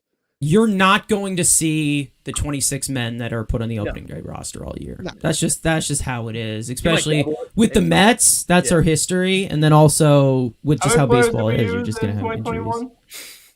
50, What happened? How many players did we use in 2021? 62? 64. 64. And I think with what's going on right now, it's probably going to be even more than that. Yeah. So you're going to see Yamamoto. If you guys did not know, Frank is an expert on COVID-19, so that's why he knows. What? Okay. I guess. Bro was talking about like demanding, like saying like no vaccines for anyone. All right. Oh, okay. Yeah, while I'm double vaccinated, yeah, no, don't get it. Jordan Yamamoto's Yeah. kid. Well, you were affected by it. That was your problem. It turned you into a It turned you into liking Eduardo Escobar, and that's what's really hard Enough. about the vaccine is that it like pops up stupidity. It's a problem. Where are we going with this? Just And also not getting it pops up stupidity. Just spin the wheel. Or Hayden, you want him down, Smid, Dud, or Stud? Oh yeah. I mean, yeah, Yamamoto, whatever. He has a lot of pitches. I think he has like 6 pitches that he could probably use. Average pitcher. I mean, he was young when we got him from the Marlins, so I'm hoping, maybe you put him in AAA, let him work with Hefner at the major league level a little bit. He has a huge pitch. He has a large pitch mix, so maybe that could become effective. He reminds me of that guy from the Orioles, the Polish guy, Wojciechowski, I believe. Wojciechowski. Why? Yamamoto did have that one good start against the Cardinals, I think it was. Yeah, it was. Yeah, It was he an outing, right? They went both back him, right? He had made 2 starts before the injury. Yeah, so you got to be cognizant. He's coming back from surgery. I'll give him a meh. I mean, maybe he'll come back at the minor league. I'd say for 2021, it's a dud only because of the uncertainty. We're not talking about 2021. Dumb projection. 2022. I said 2022, didn't I? 2021. No. 21. Oh, as for 2022, Twice. it doesn't roll off your tongue. I mean, we just started off this year. I know you have other things in there, but come on, it comes off the tongue great. Come on. You're a dick. And I'd say it's a dud as of right now, just because of the. And it'll be much easier to. Yeah, well, we have. I'd say it's a dud as of right now, but I don't think they didn't really give up anything for him or anything. So as of now, no, they gave up the guy was like a catcher and a utility guy, whatever. It's like the prospect or something like that.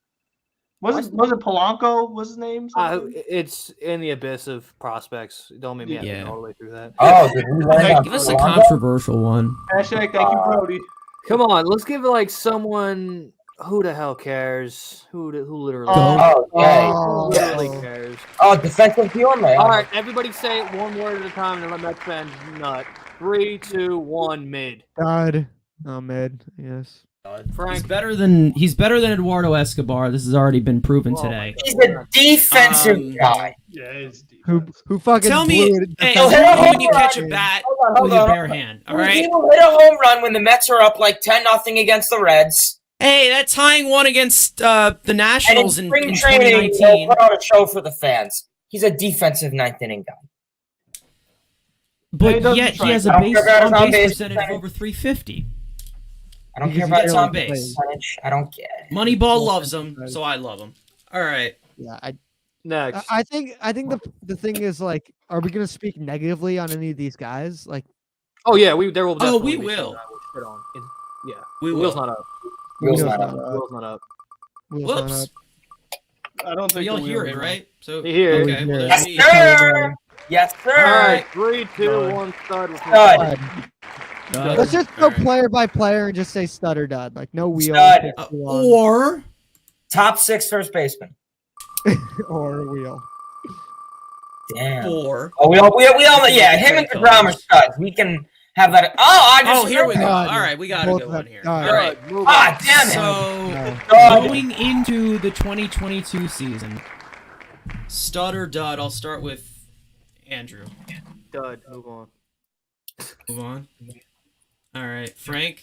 Stud or dud? He's one of the hardest ones because he's been so inconsistent. I lean dud. I just don't think he's gonna get to play enough to where he'll be able to even showcase anything, and he just doesn't have a skill set where he really has value, especially if there's no DH. Like, why would you even play him? Even if there's really no DH, reason to play the you got guy. better options. Yeah. Elias. All right, Elias. Dud or dud? Yeah, Dom was my guy coming into the season, but yeah, dud. I mean, I don't think he'll be on the team. He's the 3rd best DH, 2nd best first baseman on the team. He's not going to be playing the outfield. Let's get that clear. I don't think he has a spot on the team. Hayden. Yeah, Dud. You're wasting his value. Even if so, we saw him play a little bit more than 100 games, and he struggled. He's a bench bat at most if you want to keep him in that role. Oh, but he can hit well against lefties. Okay, he has no established position. I got him as a dud. That's fine. I'm gonna say stud because I think he'll thrive as a bench bat. I think he's a great bench bat, especially against Who's he gonna lefties. pinch hit for though? Exactly. Yeah, there's no There's no pitchers. pitcher hitting. Again, you have your strategy. Tomas Again. Nido. It's the only guy in this line you're gonna pinch hit for.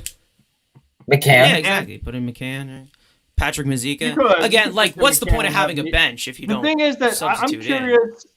When you said, I'm Nido's curious to kind of see how Buck Showalter feels about using both catchers. Because I know we heard a previous manager say, "Oh, you can't use both catchers in one game because if one gets hurt, then you have no catchers, whatever." So I don't think if they will pitch it for McCann or Nido, maybe Nido, but I don't know. It is a possibility. I think if you're trying to if they bring in a lefty, which lefties abuse the crap out of the Mets, you got to put Dom Smith in. Again, there's no reason to have a bench if you're just going to have a DH there and you just bat around. You know what I mean? Like, you're going to have a bench there. You'll have your defensive replacements. You have all those guys for those types of situational efficiency. And that's what I think Dom Smith will be until he gets shopped around. You got Cano, DH, bench, can't play position. JD, bench, Cano DH, can still can't play play second. position. He's just not I'm just saying. not preferred. Play it well. Yeah, play it Still better exactly. defensively than McNeil, but Yeah, He's still better So you already defensively got than Jeff two McNeil guys. and Eduardo You got- Escobar. Let's just so why pull it not in there. trade Dom, get something back, and then which you might not get much back at this rate, and then sign a guy who can hit as well as him and also play another position. I Looking at think his art. I think you can keep him as a bench bat until he gets somewhat of trade value up, and you could deal him. Like that's fair. what I think. I don't think he'll get to play enough though to even build up his trade value. That's the problem. he's not gonna be on this roster. I don't know. I mean, you have so many guys who have high expectations, and if someone underperforms and needs to be pinch hit for, they're gonna go in. I mean, And someone also is ball. gonna underperform on this. Of course. Yeah, but the thing is that if you pinch hit Dom and he's going to have to take over in that defensive position, you then sub out Dom. So you're using two guys at once, pretty much, anytime you use them. Exactly. Well, I mean, can't you move Alonso to DH and then Dom to first? You don't want to. You can't move around DHs. That I'm pretty sure gets rid of. Yeah, the you get DH. rid of the DH. Yeah, you can't sub out your DH, and then it becomes a Yeah. pitcher spot. So it's American League stupid fucking rules. Oh, It's like So they would put in the pitcher. that's what Otani is. Exactly, like when yeah. Otani pitches and Yeah, DH, you would he have to comes bring out a the pitcher, game. It's not a so- pitcher spot. Now it's like the National League. Once you Didn't take he out your become a DH Well, they don't- after he yeah, was they done don't- pitching? no, Well, that was he's- for the All-Star game. It's they the did that All-Star, on. yeah, that's the that was only the fucking- All-Star. yeah. game. That was a Yeah, special because he's So maybe- also also he's got to recover from pitching. Like he's got to rest up his arm and whatnot. I mean, yeah. How does that work? Yeah, so the DH comes Yeah, back. once after it's once he Ohtani Somebody comes out tell of us the what game, the the rule DH, is for that, because Yeah, check. No, 'cause if somebody- you someone knows- take out your DH, if you move him around or whatever, you lose the DH for the game. So then, who would it just be the pitcher, the current Yeah, pitcher? you then would it just- becomes you a pitcher take spot. that Yeah. pitcher. And then pinch watch, hit somebody watch off your Otani. bench, right? I thought everybody watched Shohei Otani games. He's fucking God's greatest. He comes out of the game, then that spot becomes a pitcher spot. Hashtag It becomes stop like Asian. it becomes a National League rules once Otani's out. Yeah. That's only All right, that's the only well- person that does that for. So again, you can't keep three guys who. I agree. Even if you got prospects room or pitching depth, like I mean, it'll give you just more. I mean, value. Dom would be the first one off the bench. Like if you were gonna make somebody. then you substitute. trade JD. You trade Yeah. JD then Yeah, I mean, it's that's fine. good because it's a Dom good could be the problem to backup have, first though. baseman. Like who's your first baseman Problem. behind Pete? It hypothetically would be JD, but you don't know if he can play first Probably base. be Dom is Cano, to actually be a pretty honest. good He was defensive. supposed to be able to. He has McCann. McChicken. Really? Yeah. oh yeah, We he can't play became good a for chicken, a bro. bit. He becomes He an played a all- good They're first that base. good. He became an all- Yeah, I'm and then pretty sure and then they he's your gave him a third 1 catcher. OAA at first base You have after to that call game he another played at. catcher. Who you calling up That Patrick diving catch. Mazzulla? The dude stinks. Patty Oh, Maz somebody- actually plays a decent first base. Not that good, but Oh. he's decent. All right. Oh, Okay, here's he's another good. one. Wow, here we Yeah, go. I mean, All right. Is I guess It's we're like talking about I was gonna make a JD joke, I'm not Davis. gonna make that. I'll start. Stud. Yeah, think- I was giving you the opening to do that and Oh, embarrass thank you. yourself, but you didn't take it. Oh, sorry. Elias, JD Davis, stud or dud? Yeah, stud. I think he's going to outplay Cano where he's going to get a lot of time this year. I think the injury was really, really hurting him last year. He doesn't look. I think he said he's not comfortable coming off the bench. So if he can get that playing time, especially against Patrick Corbin and Brad Hand, let's see where he ends up. Hopefully back in the division somewhere, he'll go off. So I think he'll have his established role as an everyday player, and not have to worry about fielding, where he can just focus on his hitting. I think he could be a good player. Okay, I don't see him taking the role away from Cano only just because of how much you're paying Cano. Like, he's just so forced into that lineup. You're like, okay, yeah, we have to do this. Like, fuck, man. Buck Schulter seems But- like a guy who doesn't give two fucks about what your contract is. He's going to do whatever is best for the team. Yeah, I mean, but he's also talked about him being open to being analytically, That's open true. to more analytics and stuff like that. And Cano, whether you like it or not, Financial I wouldn't say analytics. he's an analytical darling, but the bat speed helps. So, I mean, I don't know. I also think that JD can only be successful if he plays every day, and I just don't think he has a spot here. I just don't see it. I mean, maybe he'll outplay Eduardo Escobar, because this is an Eduardo Escobar hate show tonight. But other than that, yeah, we'll do two more, and then we'll get into some questions, and then everyone's favorite segment that will make a comeback. All I'm right. gonna go with stud, by the way. Oh, stop. Sorry, I keep. You skip me Quiet too, today. but yeah, okay. Oh, sorry. And Frank. Silor I think he McGill. always fucking released that whole fucking time. Yeah. It's the Leah Solomon show, baby. All right. Frank, Make me the host. Tyler McGill, stud or dud? I'll say dud. I'm not going to buy too much into a rookie season. Too much long balls. Too many DeGrom comparisons. Won't be able to live up to it. I'm going dud. David Pearson 2.0. You're terrible. Okay. Andrew, stud or dud? He will be a stud on the Cincinnati Reds. Okay. Elias? Yeah, I'm gonna agree with Frank. Dud. I think the hype's a little bit much for a guy who wasn't necessarily a highly ranked prospect coming off a rookie season where he started out hot and then really cooled down. I don't think a couple YouTube videos or hype videos can make calling him the next Jacob deGrom is gonna lead to that. No one called him the next Jacob deGrom. Oh, fuck, bullshit. No. Didn't Jolly Olive call him He that? literally okay. Jack, in the beginning of his video, he said, I am not comparing him to Jacob deGrom. We're not talking about Jack. Well, We're then talking what about are you doing? Yeah, we're talking about you saying it. You- We're not talking about Jack saying it. Yeah, We're you said saying on my that show. there is another possible ace. No one's saying he's Jacob All right, deGrom. well, I- he's not going to be. You came on my show once, and I remember you saying something about him being DeGrom. Yeah, and I said that the ceiling for him was Zach Wheeler. That's a different level from Jacob He's deGrom. still a Cy Young finalist, though. Like, I mean, really? Absolutely, but How you're about- going to tell me that Jacob deGrom and Zach Wheeler are comparable? How about this?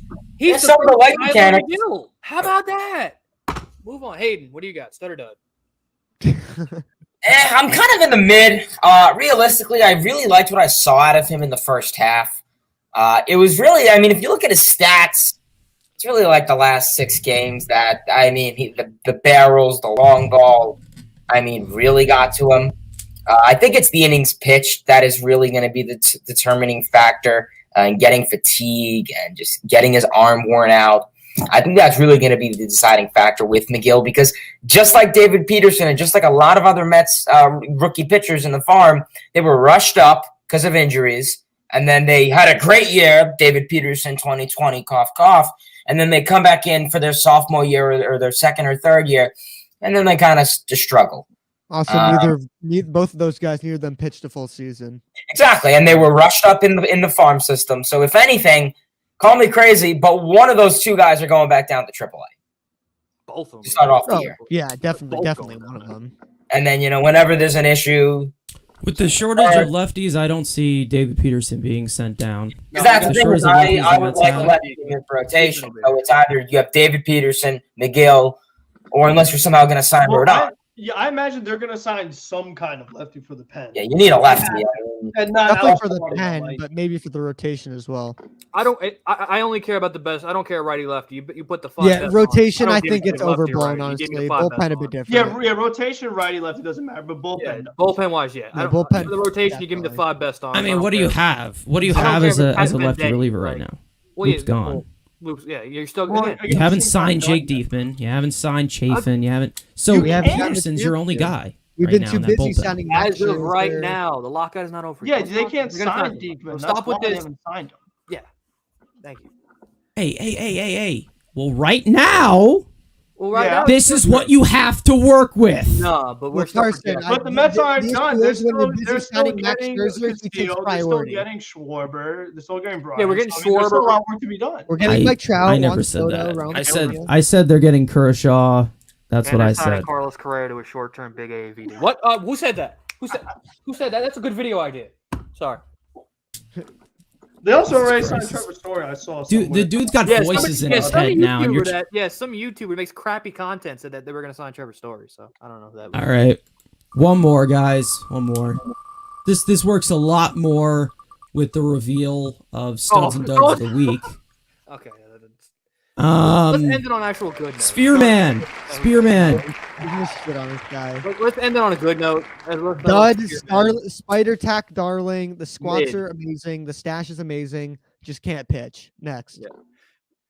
Just put it Don't on. need. Spin it like take all like the obvious guys out and let's end with like a good one. All right, Jeff Banter. McNeil, stud or Oh dog? my god. Enough of that fucking guy. Stud! I've Stud done on that the trash Cincinnati can. Made Reds, him move on. baby. Like yeah, just get rid of like it. Let's end on like an actual Mark Canna. How about that? Canna or that's well, I mean, that's Mark Canna, go Yeah, ahead. baby. Frank, what do you got? Dud. First of all, the guy's a copy of Conforto. Second of all, he's never played in New York, and they're going to give him Conforto expectations, so he won't be able to live up to that. Dud. Oh my! Wait! He's just saying Michael Conforto's good. If he's telling me he has to live up to Conforto, Metsfan. He just said Michael Conforto's a good ball player. Did I ever say? Whoa, wait. But if you're saying, think about it. But if you're saying Conforto's expectations so high, then I love the he's a good ball player.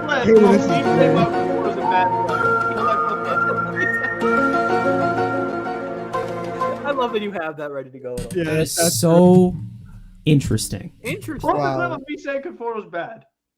What am I saying? We're not saying. We're not saying. Did I ever say that's that? Tony. You shit on him enough. Exactly. I never said he's bad. I said he's overrated and he's inconsistent. I never said bad. But if you're saying he's a Conforto clone, then that shouldn't matter. But then you're telling me that Michael Conforto is better than Mark Canna, so Michael Conforto is a good ball player. But Mark Canna's not That that is good. interesting. We got you backed up in a corner now. Neither You're not one coming are out of here. great. You're not coming out of Now, this. clip it now, please. Neither one are Somebody, I'm great. lazy. Let's put it that way. Hey, but he's bad enough. Michael Conforto's bad enough that we need a change, right? Yes, we do. Somebody You're saying- clip that, so you're please. saying I'm we You really- said now- that. You're the one that said we need a change. You said how many Yes, times? 20 times? absolutely. I'm okay. I'm okay with letting Conforto go because You don't Starling seem like Marte. you cry about it every single day.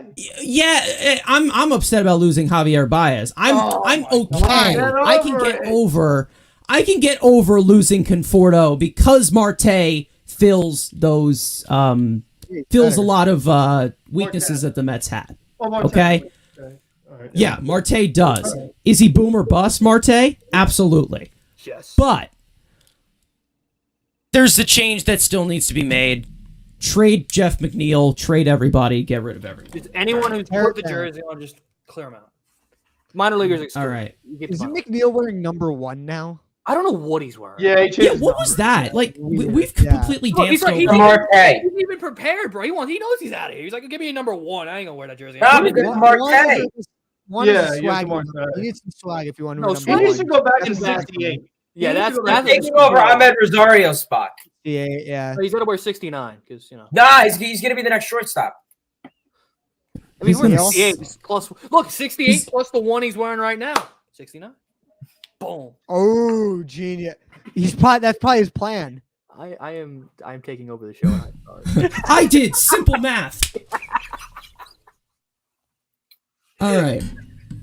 Actually, I think he's. Well- I know he's going well, to is take it- number 7 because you got 68 minus 6 plus 7, 69. Math. Let's go, math, Take baby. the square root of math. 68. That's his next number. All right, let's All right. Is it only come out of the left? Daniel, where are you at? Dan, where's Daniel? Where's Daniel? All right, where are we going? All Questions right. or criteria? All right, let's go to some questions. Chat, let Answer us them. know of some questions. Didn't we have somebody here? I think. I also have some in the Google Doc thingy as well. I have one here from, his name is Damien. Great name, by the way. Yeah, that's Future Damien. name of a future Nick as well. Besides baseball, what do you guys do for fun? I cry. That's just me. Oh, I'm not gonna. No. Yeah, I'm trying to say something that doesn't get me canceled. Yeah, I mean, hockey. I guess hockey, video games. It's kind of simple. Yeah. AEW. AEW. Yeah, it's great. Hayden. Prayer to Brett Beatty. Baseball, football, music, politics, history, government. Very, in terms of the books, Hooters. I love going to Hooters. Yeah, I mean that's really it. I like my academics. I take pride in that. Can't relate. Elias, Yeah, you guys probably see guitar behind me, music. I that's a play wooden music. door. You just pointed to Yeah, a it's a wooden wooden door. door. I went the wrong way. Right there. It's- Mr. Technicality out camera here. facing at me. Yeah, I'm not. Yeah. No, I do music. I play guitar. Going to school for it next year. Trying to make a career out of it. So, Bro, when's the the Drake most collab likely happening? to go Hollywood? Question in the superlatives. When It's- is the mixtape dropping? That's Yo, what- fact. Yo, we Mixtape. go. There might be a we diss might track. Pete coming. Alonso diss There might track. be a you know Pete what Alonso I'm diss saying? track in the works. Like looking forward to the this old track. man. Looking for. Hey, just Hey, play a man, bunch we- of we- a bunch of I'll- sound bites of Andrew complaining to like in the background. That's a great old man. What does the old man do in his old Ooh, age? Okay. This is a good one. Well, besides reading the newspaper, Oh, of course. besides Playing walking- shuffleboard. Playing golf. my golf, walking the dog. Y'all didn't see me in my exotic dancer days, though. That's the crazy thing. Facts, bro. White Thunder was nasty. I actually have two more things. What else, Hayden? All right. Well, we have one. I actually have one more thing to add on to my interest. I'm actually very big into airsofting. Ooh. Wow, Oh, Hayden no with shit, something alright. with a gun related. No one would have thought that. No one would have thought that. Do you do any of it angry? Oh no. Yeah. Do you pretend No. your opponents are Luis Rojas and just aim for the head? No, but Yeah, Hayden blamed. You don't Yeah. aim for the head. everything You on- aim for the. Hayden Okay. blamed Yeah, aim injuries for the on. He's nuts, like yes. Rojas mishandled the injuries. It's like you really think that's up to him? yeah. Well, he did with me. No, I pretend that I'm going against another Met official. Oh boy. Oh Jesus Christ! Ball. man, he What's really- what's this good question? What's this good Hold you- question? Okay, so this is actually a good one. Who do you guys think would be the next ace to like overthrow DeGrom like in the future? This is actually not bad. This is sexy. I like this. Yeah. Matt Allen. Matt Allen, JT. hot JT game. take. Get his JT better. get- I don't not just the think he's- Mets, like in all of baseball. Oh, Oh, oh, Yeah. Oh, and all baseball? baseball. Oh, I thought it Oh, was Burns. shit. Okay. Oh, Corbin Corbin Burns. baseball? Like the ace of all aces. Who would be the next one? Corbin Burns. That's a good question. Corbin Who's Burns. a young guy? Who's Or if I can go prospect. Walker some- Bueller, maybe? Could Casey Mize be the guy? I Casey love Casey Jackson. Mize. Yes, sir. I like that. Casey Jack Mize. Jack I Leiter. was gonna say a good MLB show card like Jack Lock. Mm. Frank, Jack you need to Leiter. shut your mouth sometimes. You're stealing all my gimmicks. All right. You want to take my channel? You Jack take the Rhino gimmick too. Jack Leiter, Grayson Rodriguez, the Orioles prospect. I think I'll go Corbin Burns. He's not If you- necessarily old. If you asked me like 2 years ago, I would have said Jesus Luzardo because I was so high on him. Who's high on him But then too? he just fell off a cliff. There's still Well, time for well, when him, he faces the obviously. Mets, he will be. Well, like that's that. everybody. Yeah, I mean he'll Frank, he'll that get doesn't some. say anything. yeah. Literally, I'm about to bet. I'm betting like 600 versus the Mets in my road to the show. So that's not insane. Yeah, I'm road to the show. I put Jacob DeGrom in my back Dingers. pocket. Like, you know. I think a question though. Ooh. Elias has got a question that's worth answering. Let's say.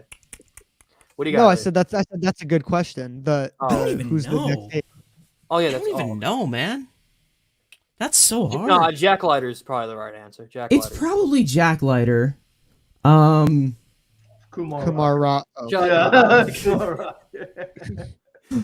I love we all um, thought that at the same time. Like Kumar Rocker definitely is going to come in ace. Or ooh, who's the dude the Angels took in front of Sam Bachman. Rocker? Sam Bachman, Bachman. yeah, Bachman Ooh. next ace. No, I say Jack Leiter. I can feel pretty confident. I feel like the number one draft guy is never like the number one in the league. I don't know. It's a lot of times the top prospects and like the top draft guys. he just won MVP this year, but the number one overall Oh, pick. but he's talking about pitching wise. He's not talking about hitting wise. Oh, Pitching pitching wise. Well, he's one overall pick. Strasburg won World Series MVP Are you and then got drunk? paid, and then Right. What is? Are you drunk as shit? What the? Okay, No. Lenny. Well, Lenny the Leiter to go number one overall. He went 2. Yeah, this I is have no clue. yeah. I'm gonna live on that Jack Leiter claim. Jack, I'd say young- it's young- probably Leiter. Jack Leiter Who's or a like young major leaguer, like a major leaguer. Casey Mize is pretty Logan good. Webb. Logan Webb's not a bad shout. either. Logan Webb's a possibility. Sandy, Alcantara. So. Andy Alcantara is another one. Pretty much my whole team. Trevor from the MLB Rogers, draft. bad. Pretty much Anyone from the Marlins. Anyone from the oh well, Anyone from the Marlins? Pablo Lopez? No. Max Meyer, who's another Marlins top prospect. He's coming. He's we were also completely forgetting about Tyler McGill, who apparently we've said is the shut next him out. Jacob DeGrom. Yeah, apparently. I never said. Apparently that's been Yeah, completely shout out. established. well, God, yeah. some of y'all got to listen to content. Like, clean out your No, ears sometimes. Like, you know. No, we're like God. Fox News. We see a I'm headline, working we're with just gonna go with it. amateurs here. Whoa. All right. Politically. I really wanted to do some tier list stuff, but we'll save that for the next one.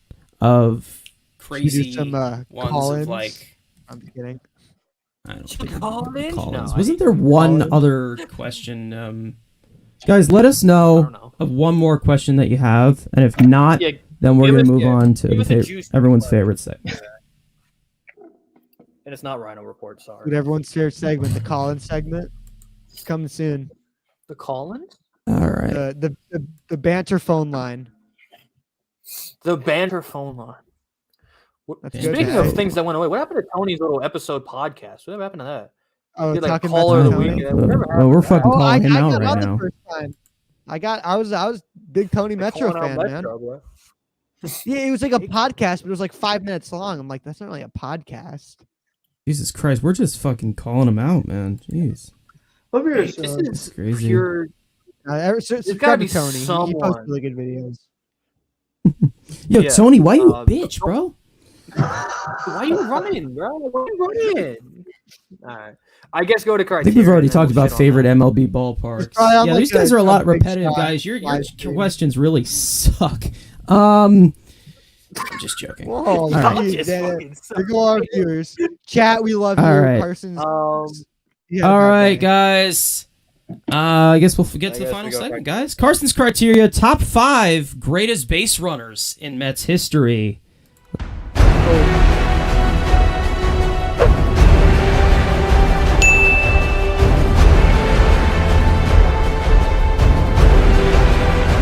in the cannon. All right. So Perfect. if we're looking at a criteria for this, we didn't just look at stolen bases. We didn't just look at speed. We looked at overall value on the base paths. Can you not? This is on the Like, Met. who just did that? I will kill you. All right. This- Well, this is number Mets 5, history? Angel Pagan. What? This is That's Mets related. history? Yeah. Okay. Mets history. Yeah. Yep. As per usual. All right.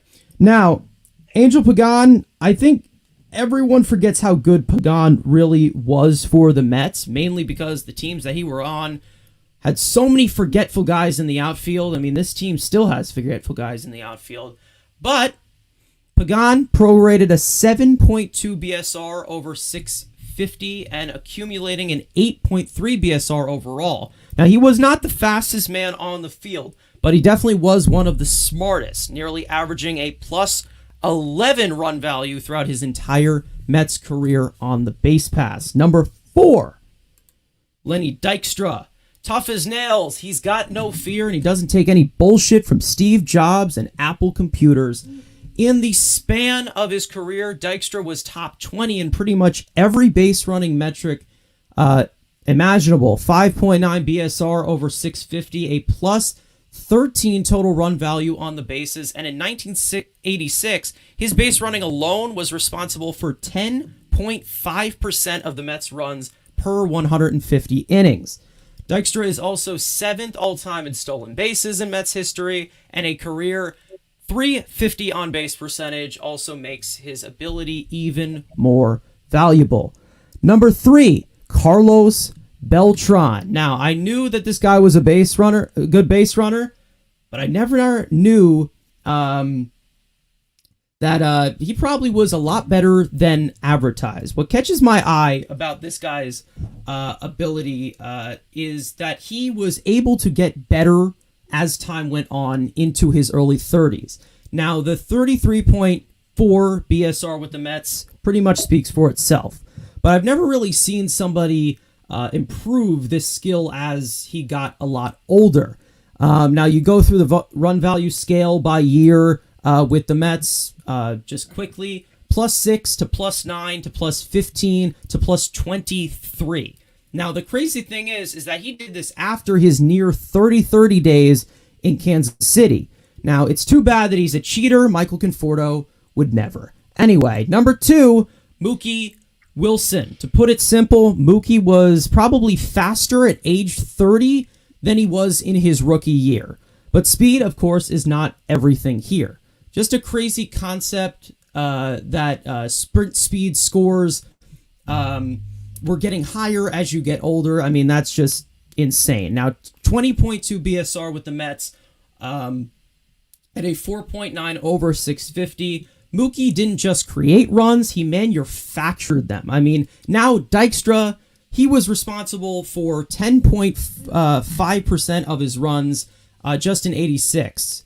But Mookie, for his entire Mets career, he was responsible for 12.9% and also a plus 84 run value in accumulation for his entire Mets career.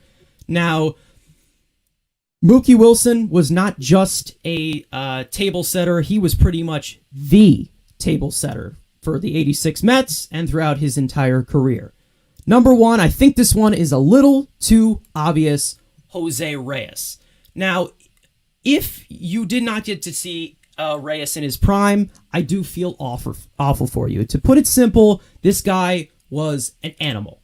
Now, for the first 5 to 6 years of his career, from pretty much every metric possible, this guy was setting a pace close to Ricky Henderson. That's how good of a base runner he was at the beginning of his career. Still is, and trust me, I'm not joking. Now, combining the 12 years with the Mets of the 2 stints, Reyes had 10 of those seasons with more of a plus 20 run value on the base paths for each season. Now, Ricky Henderson did that for his entire career and also swiping about, 8 million bags throughout his entire career.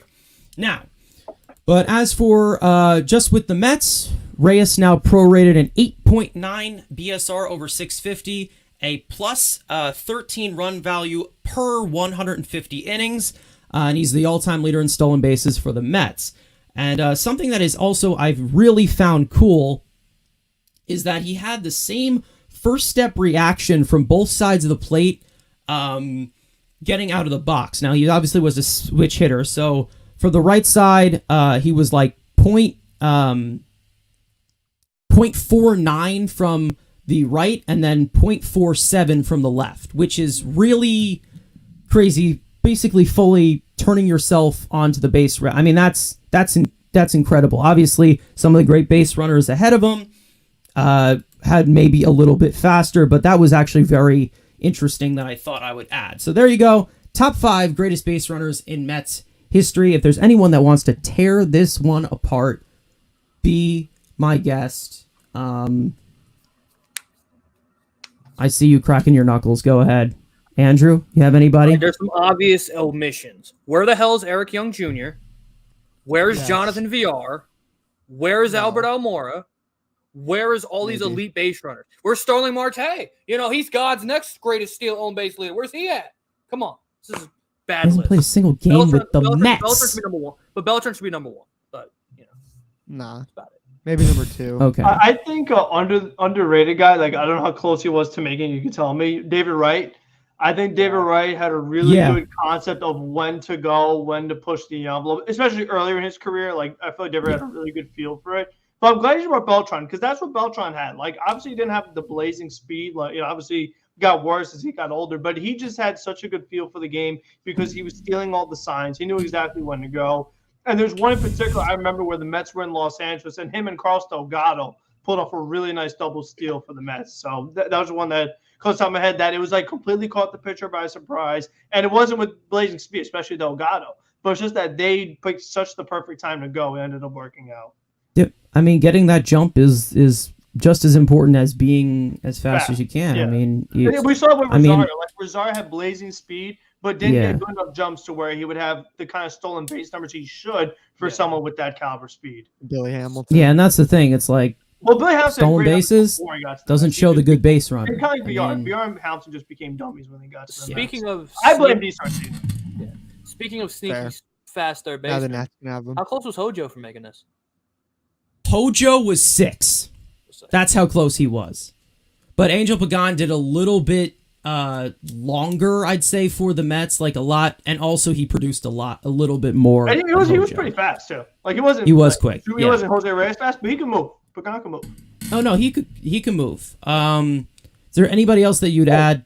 Any other? This could be a troll answer, but also kind of real. Lagares was in the top 10, right? Because they'd always bring him. Lagares was definitely in the top 10. Yeah, Lagares is a good base runner. Good run, yeah. Honestly, if Baez could have been here longer, he would easily be in there. He probably would be up there with Reyes. Yeah, exactly. Or hopefully we'll be up here one day. Oh my God. We don't got no speed, so we're good. Maybe Mauricio sneaks in here eventually. No. Nah, he makes way not too that many fast. mental mistakes. Well, I mean, Jose Reyes was super fast. He wasn't necessarily the smartest base runner though. The beginning of his career he was, and like I said, like he was on that pace with Ricky Henderson being one of the smartest base runners. It's actually crazy to think that he still wasn't as good as Henderson because Henderson got the most caught stealings to also stealing. So Because you have to get on it's base crazy to enough think of that, take but the advantage. value coming from Ricky Henderson was just And Ricky incredible. Henderson was the Met. Where's he at? You know, he wore. I was gonna say, was if there it's for like a career year and a wise, half. at He was one there for point you 2.5 were on the Mets. You know, if you're gonna put Andrew Pagano. Yeah, if it was best, of all time, if you were on the Mets at some point, it would be Ricky Henderson and. Yeah, obviously. I mean, to be honest, I would not say that Ricky Henderson's the greatest base runner of all time, but he's the greatest base stealer. I don't even know, but I would not say Ricky Henderson is the best base runner Washington. of all time. Sorry, Twitter's just fun. I'd say Lenny Dykstra's a lot higher than people think. He's actually a really good base runner. Well, you just wanted to talk about Lenny Dykstra, so that's all. We got a good question. If big you guys want to close out the show with it, All right. if you could get Juan Soto in a trade bit, but you got to give up Beatty, Alvarez, McNeil in the next, I guess, our first round pick this year, would you do it? Which you Yes. can't trade first round picks. Yeah, you but can't. you would have to Hypothetically, draft if a you guy and then trade him. It's a hypothetical. It's a I'd say. hypothetical. All right, But fine. I- man. You draft a guy. The Nationals tell you who to draft. You draft him there. Mhm. No, do because it? I'm just gonna wait a year and sign him. So this is my. They'd this have is my like the rights answer. to him, maybe. Like, This is what I think of that. This is what I think of that question. Yeah, if he was on a longer term contract, then for sure. Again, we just wait a year. Stop. This isn't a Carmelo situation. Just wait. This for a sounds year. crazy, but I would take Alvarez out and add more pieces. Obviously, no one's as good as Oh, yeah. Alvarez, but just add more pieces in general. That, we got like, James aren't McCann. equal We're okay. We Alvarez can send him. to then do it. We got James McCann. We got James McCann. We're McCann's okay. got a better We're all frame good. rate than a long. It's a great bargain. It's a great deal. Great bargain deal. But I would do this if it was just player for player value wise. I would do it. You're not smart. You need to think of the big picture. You wait until he's a free agent.